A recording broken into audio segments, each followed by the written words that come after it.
नमस्कार साथियों, स्वागत है आपका ऑनलाइन स्टडी ग्रुप में। सामान्य ज्ञान की विशेष श्रृंखला के अंतर्गत आज की इस पार्ट में आप लोग विश्व का भूगोल देखेंगे। तो चलिए शुरू करते हैं आज की ये श्रृंखला। कल आप लोगों ने भारत का संविधान एवं राज्य व्यवस्था को कंप्लीट कर लिया। आज विश्व का भूगोल एक ही वीडियो में कंप्लीट करेंगे। पहला प्रश्न है, 2017 में वैज्ञानिकों ने ब्रह्मांड में सबसे प्राचीन सर्पिल आकाशगंगा यानी स्पाइरल गैलेक्सी की खोज की, जो बिग बैंग के ठीक 2.6 अरब साल बाद मौजूद थे। इस आकाशगंगा को किस नाम से जाना जाता है? तो आपका सही जवाब होगा विकल्प ए सही होगा, A1689B11, यानी पहले प्रश्न का सही जवाब होगा विकल्प ए। अगला प्रश्न देखिए, पूछ रहा है कि टूटकर गिरते हुए पिंडों के सिद्धांत की खोज किसने की थी? तो आपका सही जवाब होगा टूटकर गिरते हुए पिंडों के सिद्धांत की खोज गैलीलियो ने की थी, यानी दूसरे प्रश्न का सही जवाब होगा विकल्प बी गैलीलियो, यानी यहाँ पर बी आंसर सही होगा। अगला देखिए, सौरमंडल से संबंधित प्रश्न पूछ रहा है कि निम्नलिखित विकल्पों में से कौन सा सही ढंग से ग्रहों के उनके आकार के अवरोही क्रम को दर्शाया गया है? अवरोही क्रम का मतलब ये होता है बड़े से छोटे की तरफ, यानी आपको ये मालूम होना चाहिए कि सबसे बड़ा ग्रह कौन सा होता है? बृहस्पति, उसके बाद शनि, फिर अरुण, अरुण को आप यूरेनस के नाम से जानते हैं, फिर उसके बाद वरुण जिसको आप नेपच्यून के नाम से जानते हैं, फिर पृथ्वी, फिर शुक्र, फिर मंगल, फिर लास्ट में बुध आता है। इस प्रकार आप यहाँ पर देखेंगे तो विकल्प सी सही हो जाएगा, यूरेनस, उसके बाद पृथ्वी, फिर उसके बाद मंगल और बुध। ठीक है, यहाँ पर सही आंसर क्या होगा? विकल्प सी सही हो जाएगा। अगला प्रश्न देखिए, अगला प्रश्न है प्रकाश वर्ष किसके मापन की इकाई है? तो आपको पता है कि एक वर्ष में निर्वात में प्रकाश द्वारा चली गई दूरी ही प्रकाश वर्ष कही जाती है, यानी ये खगोलीय दूरी का मात्रक है। ठीक है, यहाँ पर विकल्प सी सही हो जाएगा। चौथे प्रश्न का सही जवाब होगा विकल्प सी। यहाँ एक बात और याद रखिएगा, एक प्रकाश वर्ष बराबर 9.46 गुणे 10 की पावर 15 मीटर होता है। ये भी वैल्यू आपकी परीक्षा के दृष्टिकोण से काफी महत्वपूर्ण है। अगला प्रश्न देखिए, पूछ रहा है कि सूर्य के प्रकाश को पृथ्वी तक पहुंचने में कितना समय लगता है? तो आपका सही जवाब होगा विकल्प सी सही हो जाएगा, 8 मिनट 20 सेकंड। ठीक है, यहाँ पर विकल्प सी सही हो जाएगा। यहाँ एक बात और याद रखिएगा, यदि पूछा जाए कि सूर्य से पृथ्वी की जो न्यूनतम दूरी है वो कितनी है, तो 14.70 करोड़ किलोमीटर, और यदि ये पूछा जाए कि अधिकतम दूरी, तो 15.21 करोड़ किलोमीटर। ये सूर्य और पृथ्वी के बीच की दूरी की बात की जा रही है। अगला प्रश्न देखिए, सूर्य की किरणों को पृथ्वी तक पहुंचने में लगभग कितना समय लगता है? और यहाँ पर समय को सेकंड में दिया गया है, तो आपका सही जवाब क्या हो जाएगा? विकल्प डी सही हो जाएगा। अभी आपने पढ़ा है कि 8 मिनट 20 सेकंड लगता है, 1 मिनट बराबर कितना होता है? 60 सेकंड। ठीक है, तो 8 × 48 और 20 500, यानी कि यहाँ पर लगभग 500 सेकंड लगेगा। विकल्प डी सही हो जाएगा आपका। अगला देखिए, यहाँ एक बात और याद रखिएगा कि यदि पूछा जाए कि चंद्रमा से पृथ्वी तक पहुंचने में कितना समय लगता है, तो आपका सही जवाब क्या होगा? 1.34 सेकंड समय लगता है। ठीक है, ये भी बात याद रखेंगे।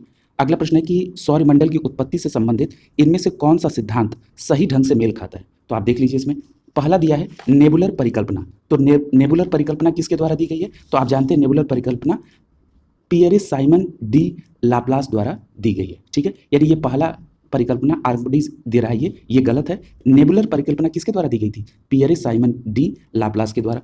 अगला दिया है ज्वारी हाइपोथेसिस, ये किसके द्वारा? तो ये जेम्स जिन्स और हैरोल्ड जेफरी के द्वारा ही दी गई थी, यानी प्रश्न संख्या 7 का विकल्प बी ये बिल्कुल सही ढंग से सुमेलित है, यानी आपका विकल्प बी ही आपका आंसर हो जाएगा। अगला दिया है गैसी हाइपोथेसिस, ये जो गैसी हाइपोथेसिस है ये किसके द्वारा दी गई थी? तो ये इमैनुअल स्वेडेनबर्ग और इमैनुअल एल्कंट के द्वारा दी गई थी। और ग्रही हाइपोथेसिस ये किसके द्वारा दी गई थी? तो ये थॉमस सी चैम्बरलिन और फॉरेस्ट आर मोल्टन के द्वारा दी गई थी। ये सभी आपने देखा, 7वें का सही जवाब होगा विकल्प बी। ठीक है, आगे देखिए, देखिए यहाँ पर सबके नाम दिए गए हैं, आप यहाँ पर पॉज करके भी उन नाम को फिर से रिकॉल कर सकते हैं। अगला प्रश्न है सूर्य का दीप्तिमान आमुख जिसे हम देख सकते हैं क्या कहलाता है? तो याद रखिएगा उसको प्रकाश मंडल कहा जाता है, यानी विकल्प सी सही हो जाएगा। याद रखिएगा जो सूर्य का जो बाहरी प्रकाशित भाग होता है उसको प्रकाश मंडल या इंग्लिश में उसको फोटो स्फीयर कहा जाता है। ठीक है, तो यहाँ पर विकल्प सी सही हो जाएगा 8वें प्रश्न का। अगला प्रश्न देखिए, पूछ रहा है कि पृथ्वी के लिए ऊर्जा का मुख्य स्रोत क्या है? तो आपका सही जवाब होगा पृथ्वी के लिए ऊर्जा का मुख्य स्रोत सूर्य होता है, यानी यहाँ पर विकल्प ए सही हो जाएगा आपका। यहाँ जरा कुछ बातें और देख लीजिए, जो सूर्य का बाह्य सतह होती है उसको कोरोना कहा जाता है, और इसका तापमान कितना होता है? 6000 डिग्री सेल्सियस। और यदि पूछा जाए कि कोरोना की खोज किसने की, तो फ्रॉनहॉफर द्वारा। किसके द्वारा? फ्रॉनहॉफर द्वारा इसकी खोज की गई। और अभी आपने पढ़ा कि सूर्य से प्रकाश जो पृथ्वी तक पहुंचता है उसमें 8 मिनट 20 सेकंड लगता है, और अगर इसको डायरेक्ट सेकंड में देखा जाए तो 500 सेकंड लगता है। यहाँ एक और महत्वपूर्ण बात पूछी जाती है कि सूर्य की ऊर्जा की जो उत्पत्ति है वो कैसे होती है? तो ये हाइड्रोजन और हीलियम के नाभिकीय संलयन के कारण होती है, याद रखिएगा यहाँ पे। अगला देखिए, पूछ रहा है कि नासा के अनुसार सूर्य के बाद पृथ्वी का निकटतम तारा कौन सा है? तो आपका सही जवाब होगा प्रॉक्सिमा सेंचुरी, यानी 10वें प्रश्न का सही जवाब होगा विकल्प सी। ठीक है, ये बात याद रखेंगे। यहाँ एक बात और याद रखेंगे कि नासा के अनुसार जो पृथ्वी के बाद, जो सूर्य के बाद पृथ्वी का सबसे निकटतम तारा प्रॉक्सिमा सेंचुरी है, यह पृथ्वी से 4.3 प्रकाश वर्ष दूर है। अगला प्रश्न देखिए, पूछ रहा है कि सबसे अधिक चमकीला ग्रह कौन सा है? तो आपका सही जवाब क्या होगा? शुक्र सबसे चमकीला ग्रह है। यहाँ पर विकल्प ए सही हो जाएगा आपका। यहाँ शुक्र के बारे में एक बात और याद रखिएगा, शुक्र चमकीला ग्रह तो है, इसको शाम का तारा या भोर का तारा भी कहा जाता है। यहाँ एक बात और याद रखिएगा कि सौरमंडल में सर्वाधिक ताप वाला ग्रह भी है और शुक्र को पृथ्वी का बहन भी कहा जाता है। ठीक है, ये भी बात आप शुक्र के बारे में, इतनी बात मिनिमम आपको याद होनी चाहिए। अगला प्रश्न देखिए, पूछ रहा है कि निम्नलिखित में से कौन सा ग्रह पृथ्वी की अपेक्षा आकार में छोटा है? यानी इन 4 विकल्पों में पृथ्वी की अपेक्षा कौन सा ग्रह छोटा है? तो अभी हमने आपको ये बताया था कि पृथ्वी जो है उससे जो छोटे ग्रह हैं, ठीक है, जैसे बुध हो गया, शुक्र हो गया, मंगल हो गया। यदि पृथ्वी से बड़े ग्रह की बात करें तो बृहस्पति हो गया, शनि हो गया, अरुण हो गया, वरुण हो गया।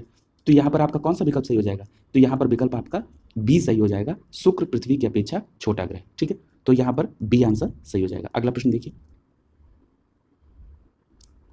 पूछ रहा है कि सौरमंडल में सबसे छोटा ग्रह कौन सा है? तो आपका सही जवाब क्या हो जाएगा? सौरमंडल का सबसे छोटा ग्रह कौन है? बुध है। ठीक है, यानी यहाँ पर विकल्प बी सही हो जाएगा। यहाँ एक बात याद रखिएगा बुध ग्रह के बारे में, सौरमंडल में जो 8 ग्रह होते हैं, टोटल ग्रहों की संख्या कितनी? 8, उसमें सबसे छोटा कौन है? बुध है। अब दूसरी बात देखिए, और ये ग्रह जो बुध सबसे छोटा ग्रह है, ये सूर्य के सबसे निकटतम ग्रह भी है। और एक बात और बुध के बारे में कि इसका कोई उपग्रह नहीं होता है, और सूर्य की परिक्रमा के संदर्भ में अगर देखेंगे तो सबसे कम समय लगता है बुध का, कितना? 88 दिन। ठीक है, और इसका विशिष्ट चुंबकीय गुण क्षेत्र होना, ये इसका विशिष्ट गुण है। ठीक है, अगला देखिए, पूछ रहा है निम्नलिखित में से कौन सा हमारे सौरमंडल का एक आंतरिक ग्रह या पार्थिव ग्रह है? तो आपका सही जवाब क्या हो जाएगा? यहाँ पर विकल्प सी सही हो जाएगा आपका। ठीक है, मंगल ग्रह। ठीक है, यहाँ जरा एक बात आपको समझनी चाहिए, 2 बातें यहाँ पर आपको जरूर निश्चित तौर पर मैं जिक्र करना चाहूँगा। एक तो सबसे पहली बात कि सौरमंडल क्या होता है। सौरमंडल का मतलब यह है कि सूर्य के चारों ओर चक्कर लगाने वाले विभिन्न ग्रहों, क्षुद्र ग्रहों, धूमकेतुओं, उल्काओं और अन्य आकाशीय पिंडों के समूह को ही सौरमंडल कहते हैं। अगर यह प्रश्न पूछा जाता है, कई बार आयोगों में देखा गया है कि निम्नलिखित में से कौन सौरमंडल का हिस्सा नहीं है, तो यहाँ पर आप उस प्रश्न को कर ले जाएंगे। दूसरी बात कि सभी ग्रह सूर्य के चारों ओर दीर्घ वृत्ताकार पथ पर परिक्रमण करते हैं। अब यहाँ जो मूल प्रश्न पूछा गया है, आंतरिक ग्रह और पार्थिव ग्रह, ग्रहों को 2 भागों में बांटा गया, एक तो आंतरिक ग्रह पार्थिव ग्रह और दूसरा है बाह्य या बृहस्पति ग्रह। उन ग्रहों को जो कि पृथ्वी की तरह दिखते हैं, यानी पृथ्वी सदृश ग्रह को पार्थिव ग्रह कहते हैं, और इसे ही आंतरिक ग्रह भी कहते हैं। ठीक, इसमें कौन कौन से ग्रह आते हैं? बुध, शुक्र, पृथ्वी और मंगल। ठीक है, बुध, शुक्र, पृथ्वी और मंगल, ये क्या है? आंतरिक ग्रह हैं और इन्हें पार्थिव ग्रह भी कहा जाता है। ठीक है, अब यहाँ पर देखिए, बाह्य और बृहस्पति ग्रह किसको कहते हैं? जो बृहस्पति के सदृश ग्रह दिखते हैं उनको बाह्य या बृहस्पति ग्रह कहते हैं। इनमें कौन कौन है? बृहस्पति, शनि, अरुण और वरुण। ठीक है, इस प्रकार इस प्रश्न का सही जवाब क्या हो जाएगा? विकल्प सी सही हो जाएगा, मंगल जो आपने वहां पर पार्थिव ग्रह बताया। 2015 में शोधकों के एक दल ने किया था, तो आपका सही जवाब क्या हो जाएगा? मंगल ग्रह पर, यानी यहाँ पर विकल्प डी सही हो जाएगा। यानी मंगल ग्रह पर एक प्राचीन झील की उपस्थिति का प्रमाण अगस्त 2005 में खोजा गया था। यहाँ पर विकल्प डी सही हो जाएगा आपका। अगला प्रश्न देखिए, पूछ रहा है किस ग्रह को लाल ग्रह के नाम से भी जाना जाता है? तो आपका सही जवाब क्या हो जाएगा? मंगल ग्रह को लाल ग्रह के नाम से जाना जाता है, यानी यहाँ पर विकल्प ए सही हो जाएगा, मंगल ग्रह। यहाँ जरा मंगल ग्रह के बारे में एक बात जान लीजिए कि अगर मंगल ग्रह को सूर्य से दूरी के क्रम में देखा जाए तो ये चौथे क्रम पर आएगा, और आकार के दृष्टिकोण से देखेंगे तो ये 7वां सबसे बड़ा ग्रह है। कौन? मंगल ग्रह। दूसरी बात कि मंगल ग्रह पर आयरन ऑक्साइड की अधिकता के कारण ये पृथ्वी से देखने पर इसकी छवि लाल दिखती है, इसीलिए इसको कहा गया कि ये लाल ग्रह है। और मंगल ग्रह को युद्ध के भगवान के नाम से भी जाना जाता है। इतनी बात आप मंगल ग्रह के बारे में याद रखेंगे। अगला प्रश्न देखिए, पूछ रहा है कि सौर परिवार का सबसे बड़ा ग्रह कौन सा है? तो आपका सही जवाब क्या होगा? सौर परिवार का सबसे बड़ा ग्रह बृहस्पति है, यानी यहाँ पर विकल्प सी सही हो जाएगा आपका आंसर। अब जरा कुछ बातें देख लीजिए। अभी आपने देखा कि सौर परिवार का सबसे बड़ा ग्रह कौन है? बृहस्पति, जिसको इंग्लिश में जुपिटर कहा जाता है। ये अपनी धुरी पर चक्कर लगाने में 9 घंटे 55 मिनट का समय लगता है, जो सबसे कम है। और यदि सूर्य से परिक्रमा के संदर्भ में देखा जाए तो 11.9 वर्ष समय लगता है किसको? बृहस्पति को। और यदि बृहस्पति में उपग्रहों की संख्या देखी जाए तो 79 है। ठीक है, और इसमें गैनीमीड जो है ये सबसे बड़ा उपग्रह है बृहस्पति का। अगला इसमें देखिए जरा कुछ ग्रहों के नाम और उनके सामने उपग्रहों की संख्या दी है, ये भी आप देख लीजिए। जैसे पृथ्वी का एकमात्र उपग्रह है। अगला है चंद्रमा। अगला है मंगल जिसके 2 उपग्रह हैं, बृहस्पति के 79 उपग्रह हैं, शनि के 82 उपग्रह हैं, अरुण के 27 उपग्रह हैं, वरुण के 13 उपग्रह हैं। ठीक है। और एक बात याद रखिएगा, बुध के संदर्भ में जब आप चर्चा हो रही थी तो हमने आपको बताया था कि बुध का कोई उपग्रह नहीं होता है। यहाँ याद रखिएगा 2 ऐसे ग्रह हैं जिनके कोई उपग्रह नहीं है, बुध और शुक्र। अगला प्रश्न है, निम्न में से किस ग्रह के सबसे अधिक प्राकृतिक उपग्रह हैं? तो आपका सही जवाब क्या हो जाएगा? शनि। अभी आपने पढ़ा था 82 उपग्रह होते हैं, यहाँ पर विकल्प सी सही हो जाएगा। याद रखिएगा जब ये प्रश्न बना था तो उस समय बृहस्पति के सर्वाधिक थे, लेकिन वर्तमान समय में शनि के 82 उपग्रह सर्वाधिक हैं। अगला देखिए, पूछ रहा है कि चंद्रमा का आकार पृथ्वी के आकार का लगभग कितना है? तो आपका सही जवाब क्या हो जाएगा? विकल्प बी सही हो जाएगा, 1/4 यानी 1/4वां भाग है। ठीक है, यानी विकल्प बी सही हो जाएगा। अगर ये पूछा जाए कि चंद्रमा का व्यास कितना है तो 3474 किलोमीटर, और पृथ्वी के व्यास का लगभग कितना है तो 27% है। और यहाँ पर जो प्रश्न पूछा गया कि चंद्रमा का आकार पृथ्वी के आकार का लगभग 1/4वां भाग है। अगला पूछ रहा है कि चंद्रमा की सतह पर कौन सा तत्व पाया जाता है? तो आपका सही जवाब होगा टाइटेनियम चंद्रमा की सतह पर पाए जाने वाला तत्व है। 20 प्रश्न का सही जवाब होगा विकल्प डी सही हो जाएगा। यहाँ पर यहाँ एक बात याद रखिएगा, चंद्रमा जो है ये पृथ्वी का एकमात्र प्राकृतिक उपग्रह है, अभी हमने आपको पूर्व में बताया भी था। और एक बात याद रखिएगा, चंद्रमा की सतह और उसकी आंतरिक स्थिति का अध्ययन करने वाले विज्ञान को क्या कहा जाता है? सेलेनोलॉजी कहा जाता है। और इसकी चट्टान में सबसे ज्यादा क्या पाया जाता है? टाइटेनियम, जो आपका विकल्प डी सही हो जाएगा। अगला प्रश्न देखिए, पूछ रहा है कि पृथ्वी पर सर्वाधिक शीत तापमान पूर्वी अंटार्कटिका में कितना रिकॉर्ड किया गया? तो आपका सही जवाब होगा -93.2 डिग्री सेल्सियस, यानी विकल्प यहाँ पर सी सही हो जाएगा।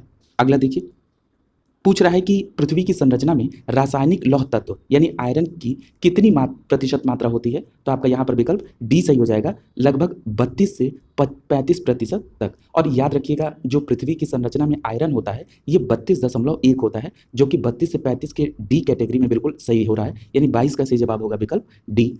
यहाँ कुछ और देख लीजिए, ऑक्सीजन 30.17 होता है, सिलिकॉन 15.1 होता है, मैग्नीशियम 13.9%, सल्फर 2.9%, निकेल 1.8%, इसके अलावा कैल्शियम एल्युमिनियम भी पाया जाता है। और एक और महत्वपूर्ण बात कि एक भूगर्भ शास्त्री थे FW क्लार्क, उनके अनुसार पृथ्वी की भूपर पट्टी में लगभग 47% ऑक्सीजन। ठीक है, अगला देखिए, पूछ रहा है कि पृथ्वी के उत्तरी गोलार्ध में रहने वाली कुल मानव आबादी का अनुमानित प्रतिशत क्या है? तो आपका सही जवाब क्या हो जाएगा? 90%, यानी यहाँ पर विकल्प डी सही हो जाएगा। अगला करा है कि पृथ्वी का कठोर बाहरी हिस्सा जो क्रस्ट और बाह्यतम मेंटल शामिल है उसे क्या कहा जाता है? तो आपका सही जवाब क्या हो जाएगा? उसको स्थल मंडल कहा जाता है, यानी यहाँ पर विकल्प बी सही हो जाएगा। यानी जो पृथ्वी का कठोर बाहरी हिस्सा है जिसमें क्रस्ट और बाह्यतम मेंटल शामिल है, ये स्थल मंडल के नाम से जाना जाता है। अगला प्रश्न है, पृथ्वी की पपड़ी का प्रमुख अंश मुख्य रूप से गठित होता है, तो आपका सही जवाब क्या हो जाएगा? ऑक्सीजन और सिलिकॉन से, यानी यहाँ पर विकल्प बी सही हो जाएगा आपका। एक बात ये जान लीजिए कि रासायनिक पदार्थों की उपस्थिति के आधार पर स्वेस महोदय ने पृथ्वी को 3 भागों में बांटा, एक सियाल, दूसरा सीमा और तीसरा नीफे। जो सियाल होता है ये पृथ्वी का ऊपरी परत यानी जिसको पपड़ी पृथ्वी कहा जाता है, ये इसकी रचना ग्रेनाइट चट्टानों से हुई है। इसमें ऑक्सीजन, सिलिका, एल्युमिनियम, अब्रक, कोयला ये सब पाया जाता है। लेकिन एक महत्वपूर्ण बात कि सियाल और एल्युमिनियम की अधिकता के कारण इसका नाम क्या पड़ा? सियाल। और दूसरी बात कि सीमा की बात करें तो सीमा पृथ्वी का मध्यवर्ती भाग है और इसमें सिलिका, मैग्नीशियम, चांदी और मैग्नीज पाया जाता है, लेकिन इसमें सिलिका और मैग्नीज की अधिकता के कारण इसका नाम सीमा पड़ा। अगला है नीफे, यह पृथ्वी का आंतरिक भाग है। इसमें भारी घनत्व वाले पदार्थ जैसे तांबा, लोहा, जस्ता, सोना पाया जाता है, लेकिन इसमें निकेल और लोहे की अधिकता के कारण इसका नाम क्या पड़ा? नीफे पड़ा है। अगला प्रश्न देखिए, पूछ रहा है कि पृथ्वी किस पथ पर सूर्य की परिक्रमा करती है? तो आपका सही जवाब क्या होगा? अंडाकार, यानी यहाँ पर विकल्प डी सही हो जाएगा। सही शब्द होना चाहिए दीर्घ वृत्ताकार पथ पर। ठीक है, यानी यहाँ विकल्प डी सही हो जाएगा। एक बात याद रखिएगा, ये जोहानसन कैप्लर ने सर्वप्रथम स्पष्ट किया था कि सूर्य के चारों ओर चक्कर लगाने वाले ग्रह यानी जो पृथ्वी, शुक्र, मंगल, बुध, बृहस्पति, शनि, अरुण, वरुण ये जो ग्रह हैं ये दीर्घ वृत्ताकार यानी अंडाकार पथ पर चक्कर लगा रहे हैं। अगला प्रश्न है, वर्ष का सबसे लंबा दिन कौन सा है? तो आपका सही जवाब होगा 21 जून, यानी यहाँ पर विकल्प सी सही हो जाएगा। 21 जून वर्ष का सबसे लंबा दिन होता है। इसका कारण क्या है? सूर्य की जो किरणें हैं वो 21 जून को कर्क रेखा पर लंबवत कर पड़ती है। ठीक है, यही कारण है कि इन क्षेत्रों में इस समय काफ़ी ऊष्मा रहती है और उत्तरी गोलार्ध में ग्रीष्म ऋतु होती है। और उत्तरी गोलार्ध में जब सूर्य कर्क रेखा पर लंबवत 21 जून को होता है, यही कारण है कि यहाँ पर सबसे बड़ा दिन होता है और सबसे छोटी रात होती है। अगला देखिए, पूछ रहा है कि पृथ्वी का अर्धव्यास कितना है, तो आपका सही जवाब क्या हो जाएगा? पृथ्वी का अर्धव्यास 6371 किलोमीटर है, यानी यहाँ पर 28 का सही जवाब होगा विकल्प बी। यहाँ एक बात और याद रखिएगा, अभी आपने देखा कि पृथ्वी सूर्य की दूरी के क्रम में तीसरा है और आकार के आधार पर पांचवा सबसे बड़ा ग्रह है। यदि इसका विश्वती त्रिज्या पूछी जाए तो 6378 किलोमीटर, ध्रुवीय त्रिज्या पूछे तो 6357 किलोमीटर होती है, और पृथ्वी की औसत त्रिज्या पूछी जाए तो 6371 किलोमीटर होती है। इतनी बात आप याद रखेंगे। अगला पूछा है कि किस तारीख को पृथ्वी की स्थिति सूर्य के सबसे पास होती है, तो आपका सही जवाब क्या हो जाएगा? विकल्प बी, 3 जनवरी को पृथ्वी की स्थिति सूर्य के पास होती है। इसके लिए एक टर्म का यूज होता है जिसको कहा जाता है उपसौर, यानी 3 जनवरी को उपसौर होता है, यानी विकल्प बी सही हो जाएगा वहां पर। और अगर ये पूछा जाए कि पृथ्वी सूर्य से अधिकतम दूरी किस तिथि को होती है, तब आपका जवाब होता है 4 जुलाई, इसको अपसौर कहा जाता है। और अभी हमने आपको बताया कि 21 जून को सूर्य कर्क रेखा पर लंबवत होता है, तो अगर ये पूछा जाए कि किस तिथि को सूर्य मकर रेखा पर लंबवत होता है, तो आपका जवाब होगा 22 दिसंबर को। ठीक है, अगला प्रश्न देखिए, पूछ रहा है कि 21 जून को दोपहर को सूर्य की स्थिति एकदम सिर के ऊपर कहां पर होती है, तो आपका सही जवाब क्या हो जाएगा? कर्क रेखा पर, यानी कर्क रेखा किसको कहते हैं? 23.5 अंश उत्तर, यानी कि यहां पर विकल्प बी सही हो जाएगा आपका। ठीक है, जो अभी आपने पढ़ा, यानी कि कर्क रेखा कहां है? 21 जून को लंबवत होता है 23.5 अंश उत्तरी गोलार्ध पर। याद रखिएगा 21 मार्च के बाद, यानी 21 मार्च जब सूर्य की किरणें लंबवत विषुवत रेखा पर यानी 0 अक्षांश रेखा पर होती है, इसके बाद वो सूर्य उत्तरायण होने लगता है, उत्तर दिशा की तरफ जाने लगता है। ठीक है, उत्तरी गोलार्ध की तरफ जाने लगता है, और इसी के 3 माह पश्चात 21 जून को कर्क रेखा पर सीधे सूर्य की किरणें पड़ती हैं। अगला है, कह रहा है कि किसी वर्ष की तिथियों को क्या कहते हैं जिसमें रात और दिन की लंबाई में अंतर सर्वाधिक होता है? ठीक है, तो आपका सही जवाब क्या हो जाएगा? संक्रांति कहते हैं। ठीक है, यानी यहाँ पर विकल्प सी सही हो जाएगा। अब जरा संक्रांति समझ लीजिए क्या है। संक्रांति एक खगोलीय घटना है, यानी अब ये कैसी खगोलीय घटना है? 21 जून को सूर्य की किरणें कर्क रेखा पर लंबवत होती हैं, तो इसको कर्क संक्रांति कहते हैं। और इसी दिन आपने अभी पढ़ा है कि इसी दिन उत्तरी गोलार्ध का सबसे बड़ा दिन होता है। और याद रखिएगा कि 21 जून को ही दक्षिणी गोलार्ध में सबसे छोटा दिन होता है। और यदि हम बात करें उत्तरी गोलार्ध के सबसे छोटे दिन की, तो 22 दिसंबर को उत्तरी गोलार्ध का सबसे छोटा दिन होता है, क्योंकि 22 दिसंबर को सूर्य की किरणें मकर रेखा पर लंबवत होती हैं, जो कि दक्षिणी गोलार्ध में है। तो ये दोनों बातें आपने समझ ली होंगी। तो इसको मकर संक्रांति कहा जाता है, जब क्या होता है 22 दिसंबर को जब सूर्य की किरणें सबसे लंबवत होती है कहाँ पर? मकर रेखा पर। संक्रांति के दिन रात और दिन की लंबाई में जो है सर्वाधिक अंतर होता है। ठीक है, यानी क्या कर रहा है कि संक्रांति के दिन जो है रात और दिन की लंबाई में सर्वाधिक अंतर पाया जाता है। अगला देखिए, पूछ रहा है कि पृथ्वी की विश्वती व्यास कितना है, तो अभी आपने देखा था कितना है? 12,756, यानी यहाँ पर विकल्प ए सही हो जाएगा आपका। और अभी हमने आपको बताया कि पृथ्वी आकार में पांचवा और अपने अक्ष पर 23.5 अंश झुकी हुई है। ये सभी बातें आपने देख लिया है। और यहाँ पर एक महत्वपूर्ण बात और याद रखिएगा कि अपने अक्ष पर पश्चिम से पूर्व की तरफ 1610 किलोमीटर प्रति घंटे की चाल से पृथ्वी चक्कर लगा रही है, और इसको एक चक्कर पूरा करने में 23 घंटा 56 मिनट 4 सेकंड का समय लगता है। अगला प्रश्न है, दक्षिणी गोलार्ध में सबसे छोटा दिन कौन सा होता है, तो आपका सही जवाब क्या हो जाएगा? विकल्प बी सही हो जाएगा। 21 जून को दक्षिणी गोलार्ध में सबसे छोटा दिन होता है। मैंने अभी ऊपर के प्रश्न के एक्सप्लेनेशन में इस बात को आपको बताया था, आप ये समझ गए होंगे। अगला देखिए, पूछ रहा है कि बसंत विषु होता है, बसंत विषु कब होता है, तो आपका सही जवाब क्या हो जाएगा? अभी इसकी चर्चा की गई थी 21 मार्च को। ठीक है, यानी यहाँ पर विकल्प ए सही हो जाएगा। 21 मार्च को वसंत विषु होता है, यानी भारत में वसंत विषु का समय 21 मार्च को होता है। क्यों? क्योंकि इस समय सूर्य भूमध्य रेखा के लंबवत चमकता है, और इस समय से ही वो उत्तर गोलार्ध में वसंत ऋतु होती है। इसे वसंत विषु के नाम से जाना जाता है। किसको? 21 मार्च को। अगला पूछ रहा है कि अक्षांश का एक वृत्त जो पृथ्वी की भूमध्य रेखी सतह से 52 अंश दक्षिण में है, क्या कहलाता है, तो आपका सही जवाब क्या होगा? 52वां समानांतर दक्षिण, यानी यहाँ पर विकल्प डी सही हो जाएगा आपका। एक बात यहाँ पर और याद रखिएगा, आपने यहाँ पर 52वां समानांतर दक्षिण तो समझ लिया, यहाँ पर एक विकल्प दिया है हॉर्स अक्षांश, यानी अश्व अक्षांश। ये भूमध्य रेखा से 30 अंश से 35 अंश डिग्री उत्तर और दक्षिण दोनों गोलार्ध में पाई जाने वाली एक उपोष्ण कटिबंधीय उच्च वायुदाब की पेटी है, जिसको क्या कहा जाता है? हॉर्स अक्षांश कहते हैं। ठीक है, ये भी याद रखिएगा, 30 से 35 डिग्री उत्तर और दक्षिण दोनों की तरफ। अगला पूछ रहा है कि ग्रीनविच मीन टाइम से भारत का मानक समय कितना आगे है, तो आपका सही जवाब क्या हो जाएगा? विकल्प यहाँ पर डी सही हो जाएगा, 5 घंटे 30 मिनट। ठीक है, यानी 5.5 घंटे भारत का समय ग्रीनविच मीन टाइम से आगे है। और याद रखिएगा भारत ने 1 सितंबर 1947 को भारतीय मानक समय रेखा को अपनाया था, जो कि क्या है 82.5 पूर्वी देशांतर, और ये भारत के इलाहाबाद के नैनी से होकर गुजर रही है। अगला देखिए, पूछ रहा है कि ग्रीनविच मीन टाइम यानी जीएमटी ग्लोब पर टाइम जोन की शुरुआत का प्रतीक है। किसी भी देश के समय जीएमटी के आगे या पीछे देश के घंटों की संख्या को मापने का समय होता है। ग्रीनविच निम्नलिखित में से किस शहर के पास है? तो आपका सही जवाब क्या हो जाएगा? लंदन, यानी यहाँ पर विकल्प ए सही हो जाएगा, लंदन। ठीक है, अब यहाँ पर एक बात समझ लीजिए, ये जो ग्रीनविच मीन टाइम है ये लंदन में स्थित रॉयल वेधशाला का औसत समय है। ठीक है, और इंग्लैंड के निकट शून्य देशांतर पर ग्रीनविच नामक स्थान से गुजरने वाली एक काल्पनिक रेखा है जिसको कहा जाता है प्राइम मेरिडियन या शून्य अंश देशांतर रेखा। ठीक है, और एक बात और याद रखिएगा कि इसी देशांतर रेखा के सापेक्ष सभी देश अपने समय को मानते हैं, तभी कहा गया कि भारत का समय ग्रीनविच से 5.5 घंटा आगे है। ठीक, अगला प्रश्न देखिए,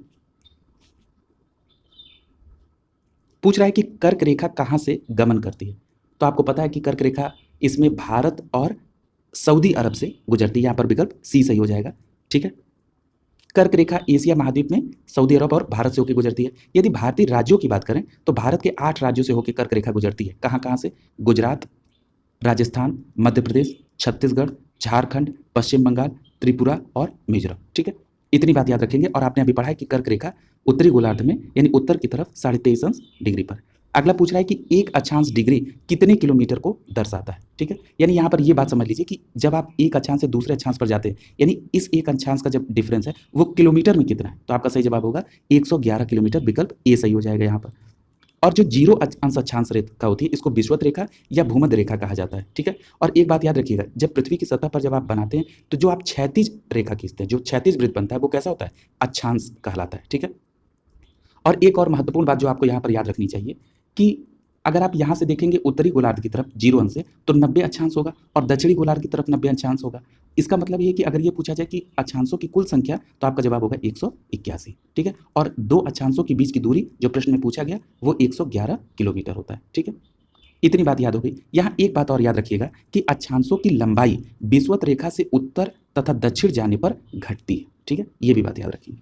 अगला कह रहा है कि दिन और रात कहाँ बराबर होते हैं? तो आपका सही जवाब होगा विषुवत रेखा पर, यानी आप ये भी कह सकते हैं कि 0 अंश अक्षांश रेखा या इसको भूमध्य रेखा भी कह सकते हैं। यहाँ विकल्प ए सही हो जाएगा। क्यों दिन और रात बराबर होते हैं? क्योंकि यहाँ सूर्य की किरणें वर्ष भर लंबवत रहती है। अगला है कह रहा है कि किसी वस्तु का भार उस समय न्यूनतम होता है जब उसे रखा जाए। कहाँ पर रखा जाए? तो पृथ्वी के केंद्र पर, यानी यहाँ विकल्प डी सही हो जाएगा। याद रखिएगा, पृथ्वी तल से जब नीचे या ऊपर जाएंगे तो गुरुत्व के मान में कमी आ जाएगी, लेकिन पृथ्वी के केंद्र पर गुरुत्व का मान शून्य हो जाता है। इसीलिए अभी प्रश्न में कहा गया कि पृथ्वी के केंद्र पर वस्तु का भार क्या होता है? शून्य हो जाता है। यहाँ एक बात और याद रखिएगा कि पृथ्वी तल पर अगर देखें गुरुत्व का मान विषुवत रेखा पर न्यूनतम होता है और ध्रुवों पर अधिकतम होता है। ये भी बात याद रखिएगा। ठीक है, रेखा के संदर्भ में पूछ रहा है कि 1 घंटे में समयांतर में देशांतरी दूरी होगी। ठीक है, यानी 1 घंटे में कितने देशांतर दूरी होगी? तो आपका सही जवाब होगा 15 अंश, यानी विकल्प ए सही हो जाएगा यहाँ पर। ठीक है, यहाँ एक बात और याद रखिएगा कि विश्व को 24 समय जोन में विभाजित किया गया। समय जोन का मतलब ये होता है कि ग्रीनविच मीन टाइम यानी मानक समय में 1 घंटे में अंतराल पर इसको विभाजित किया गया और मानक समय जोन के आधार पर समय का निर्धारण किया जाता है। और अगर आप देशांतरी दूरी अगर देखेंगे 1 घंटे में तो वो 15 अंश के बराबर होता है। अब बात ये आती है कि जो ग्रीनविच यमुनोत्तर यानी कि 0 अंश देशांतर रेखा है ये कहाँ कहाँ से होकर गुजरती है? तो ये ग्रीनलैंड, नॉर्वेयन सागर, ब्रिटेन, स्पेन, अल्जीरिया, फ्रांस, माली, बुर्किना फासो, टोगो, घाना, दक्षिण अटलांटिक समुद्र से होकर गुजरती है। ठीक है, अगला प्रश्न देखिए, पूछ रहा है कि दुनिया को समय क्षेत्रों में बांटा गया है। कितने समय क्षेत्रों में? तो अभी आपको हमने बताया था कि 24 समय जोन में, यानी यहाँ पर विकल्प बी सही हो जाएगा आपका। ठीक है, और यहाँ पर भारत का जो टाइम जोन क्या है? 82.5 डिग्री पूर्वी देशांतर, जो मैं अभी आपको पहले बता चुका हूँ, जो प्रयागराज के नैनी से होकर गुजरता है। यहाँ एक बात और याद रखिएगा, टाइम जोन अगर पूछा जाए सबसे अधिक कहाँ का है तो फ्रांस का 12 है और रूस में कितने? 11 टाइम जोन है।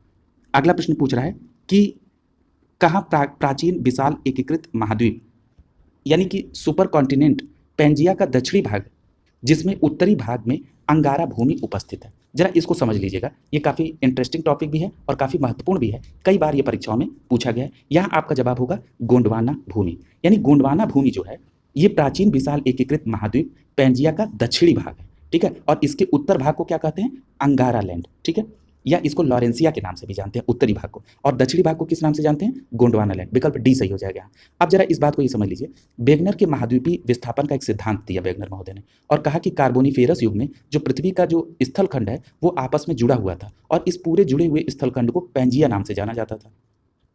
इस पैंजिया के चारों तरफ जो महासागर का हिस्सा था उसको पैंथालासा कहा जाता था, और अंतिम ट्रियासिक युग में पैंजिया में विभाजन हुआ और एक उत्तरी भाग बना और एक दक्षिणी। इसी के बारे में प्रश्न पूछा जा रहा है। उत्तरी भाग को अंगारा लैंड या लॉरेंसिया कहा जाता है, और दक्षिणी भाग को गोंडवाना लैंड के नाम से जाना जाता है, ठीक है। और याद रखिएगा कि दोनों स्थलों के बीच में एक संकीर्ण और उथला महासागर था जिसको टेथिस सागर के नाम से जाना जाता था। अगला पूछ रहा है कि निम्नलिखित में से कौन सा हिंद महासागर में दूसरा सबसे बड़ा द्वीप है, तो आपका सही जवाब क्या हो जाएगा, हिंद महासागर में दूसरा सबसे बड़ा द्वीप कौन सा है, बी, श्रीलंका हो जाएगा आपका आंसर, ठीक है। यहाँ पर एक बात याद रखिएगा कि हिंद महासागर में स्थित सबसे बड़ा द्वीप जो है वो मेडागास्कर है, और दूसरा सबसे बड़ा श्रीलंका द्वीप है, ठीक है। तो ये दोनों बातें आप याद रखेंगे, मेडागास्कर सबसे बड़ा द्वीप है हिंद महासागर में और दूसरा श्रीलंका है। अगला पूछ रहा है कि ग्रेट बैरियर रीफ एक उदाहरण है किसका, तो आपका सही जवाब क्या होगा, प्रवाल संरचना का, ठीक है। प्रवाल संरचना का उदाहरण है ग्रेट बैरियर रीफ, यहाँ विकल्प बी सही हो जाएगा। जरा इसको समझिए, ये जो ग्रेट बैरियर रीफ है ये विश्व की सबसे बड़ी प्रवाल संरचना है जो कि 2500 रीफ और 900 द्वीपों से मिलकर बना है। ये रीफ ऑस्ट्रेलिया के क्वींसलैंड के समीप स्थित है, और याद रखिएगा ग्रेट बैरियर रीफ मूंगे की सबसे बड़ी दीवार है, और ये कहाँ पर है, प्रशांत महासागर में, ठीक है। अगला देखिए,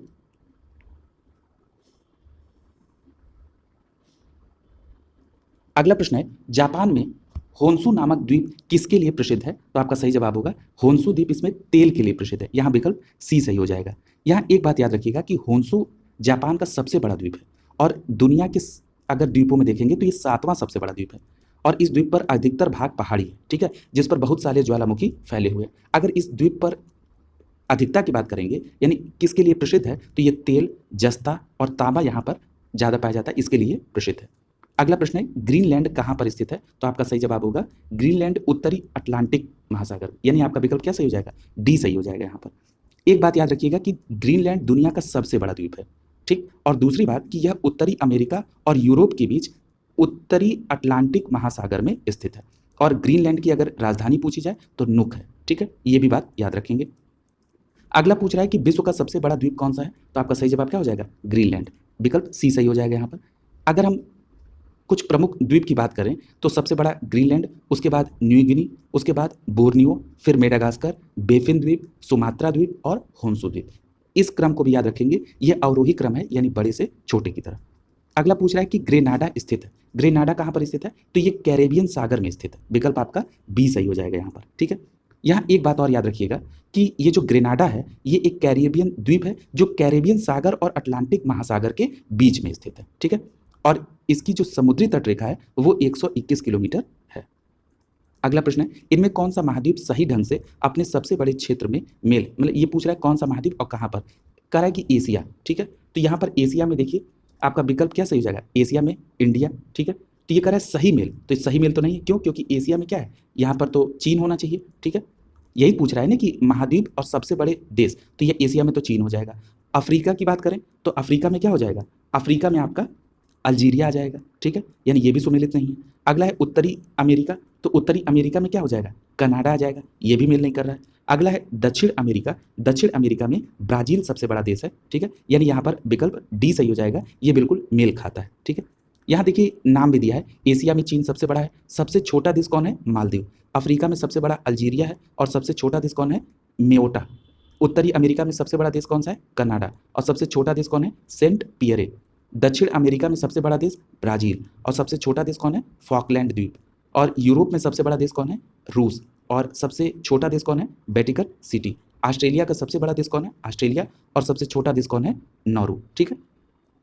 इतनी बात आप याद रखेंगे। अगला प्रश्न देखिए, पूछ रहा है कि क्षेत्रफल के आधार पर सबसे बड़ा महाद्वीप निम्नलिखित में से कौन सा है, तो आपका सही जवाब क्या हो जाएगा, क्षेत्रफल के आधार पर यहाँ पर विकल्प सी सही हो जाएगा, एशिया, ठीक है, यहाँ विकल्प सी सही हो जाएगा। जरा एक बात ये जान लीजिए कि एशिया क्षेत्रफल के आधार पर सबसे बड़ा महाद्वीप है, और जनसंख्या दृष्टिकोण से भी एशिया महाद्वीप विश्व का सबसे अधिक जनसंख्या वाला महाद्वीप है। यहाँ पर लगभग 60% जनसंख्या निवास करती है, और अगर एशिया महाद्वीप में सर्वाधिक जनसंख्या वाला देश पूछेंगे तो वो कौन सा है, चीन है, ठीक है।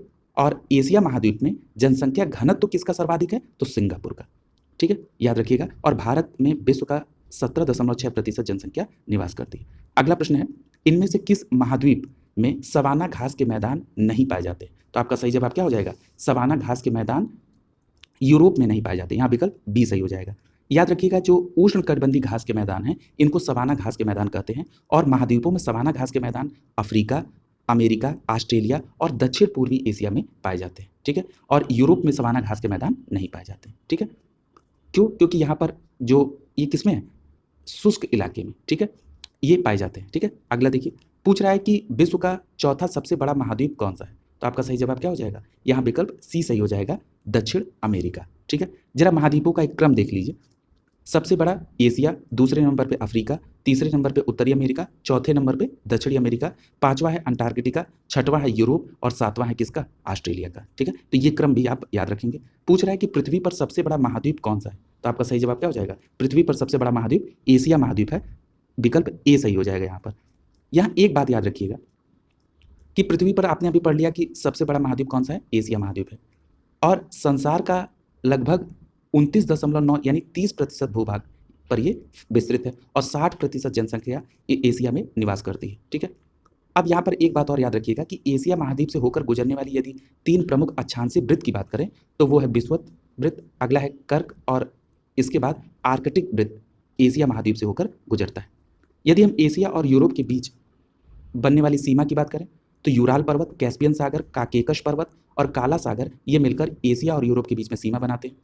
लाल सागर और श्वेत सागर ये एशिया को अफ्रीका से अलग करते हैं। वहीं बेरिंग जल संधि एशिया को उत्तरी अमेरिका से अलग करती है। ठीक है, ये भी बात याद रखेंगे। अफ्रीका विश्व का दूसरा सबसे बड़ा महाद्वीप है जो जिब्राल्टर जल संधि द्वारा यूरोप से अलग होता है।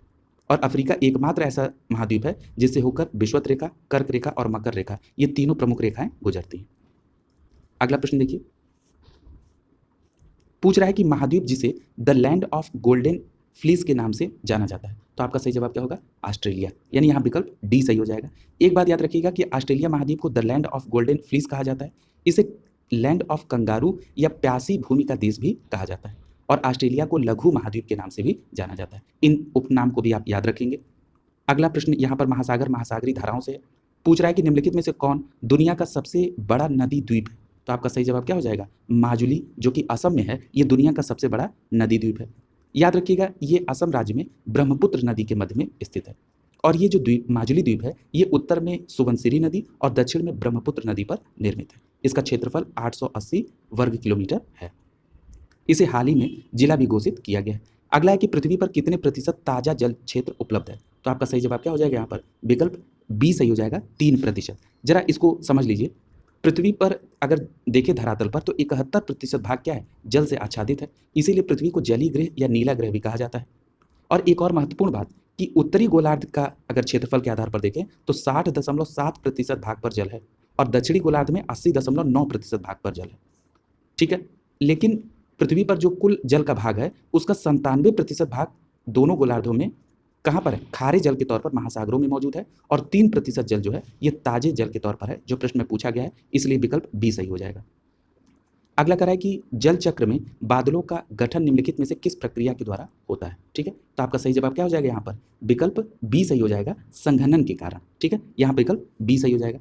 अब जरा एक बात यहाँ पर यह समझ लीजिए कि संघनन की प्रक्रिया होती क्या है। तो संघनन की प्रक्रिया के द्वारा वायु में जो जलवाष्प होता है वो द्रव में बदल जाता है, यानी पानी में बदल जाता है। ठीक है, और संघनन बादलों के गठन के लिए भी जिम्मेदार होता है। और संघनन जल चक्र के निर्माण का भी प्रमुख घटक होता है, क्योंकि बादलों की रचना के लिए भी उत्तरदायी है और बादल वर्षा की उत्पत्ति भी इसके द्वारा होती है। ठीक है, तो ये भी बात आप याद रखेंगे। और एक बात और याद रखिएगा कि संघनन वाष्पीकरण का विपरीत क्रिया होता है। ठीक है, अगला देखिए, पूछ रहा है कि निम्नलिखित में से कौन मीठे पानी का सबसे अच्छा स्रोत है? ठीक है, तो आपका सही जवाब क्या हो जाएगा? मीठे पानी का इसमें सबसे अच्छा स्रोत क्या है? नदी है। ठीक है, यहाँ विकल्प डी सही हो जाएगा। याद रखिएगा, मीठे पानी का जो जल स्रोत है वो नदियाँ, भूमिगत जल या झील इनको माना जाता है। ठीक है, यहाँ विकल्प डी सही हो जाएगा आपका। ठीक है, अगला देखिए, पूछ रहा है कि मेरियाना खाई किसके लिए प्रसिद्ध है? तो आपका सही जवाब क्या हो जाएगा? मेरियाना जो खाई है ये पृथ्वी पर सबसे गहरी बिंदु के लिए प्रसिद्ध है, यानी यहाँ पर 61 का सही जवाब क्या हो जाएगा? सी सही हो जाएगा। याद रखिएगा, मेरियाना गर्त कहें या चैलेंजर गर्त कहें, ठीक है, ये इसको कहा जाता है, यानी यहाँ विकल्प सी सही हो जाएगा।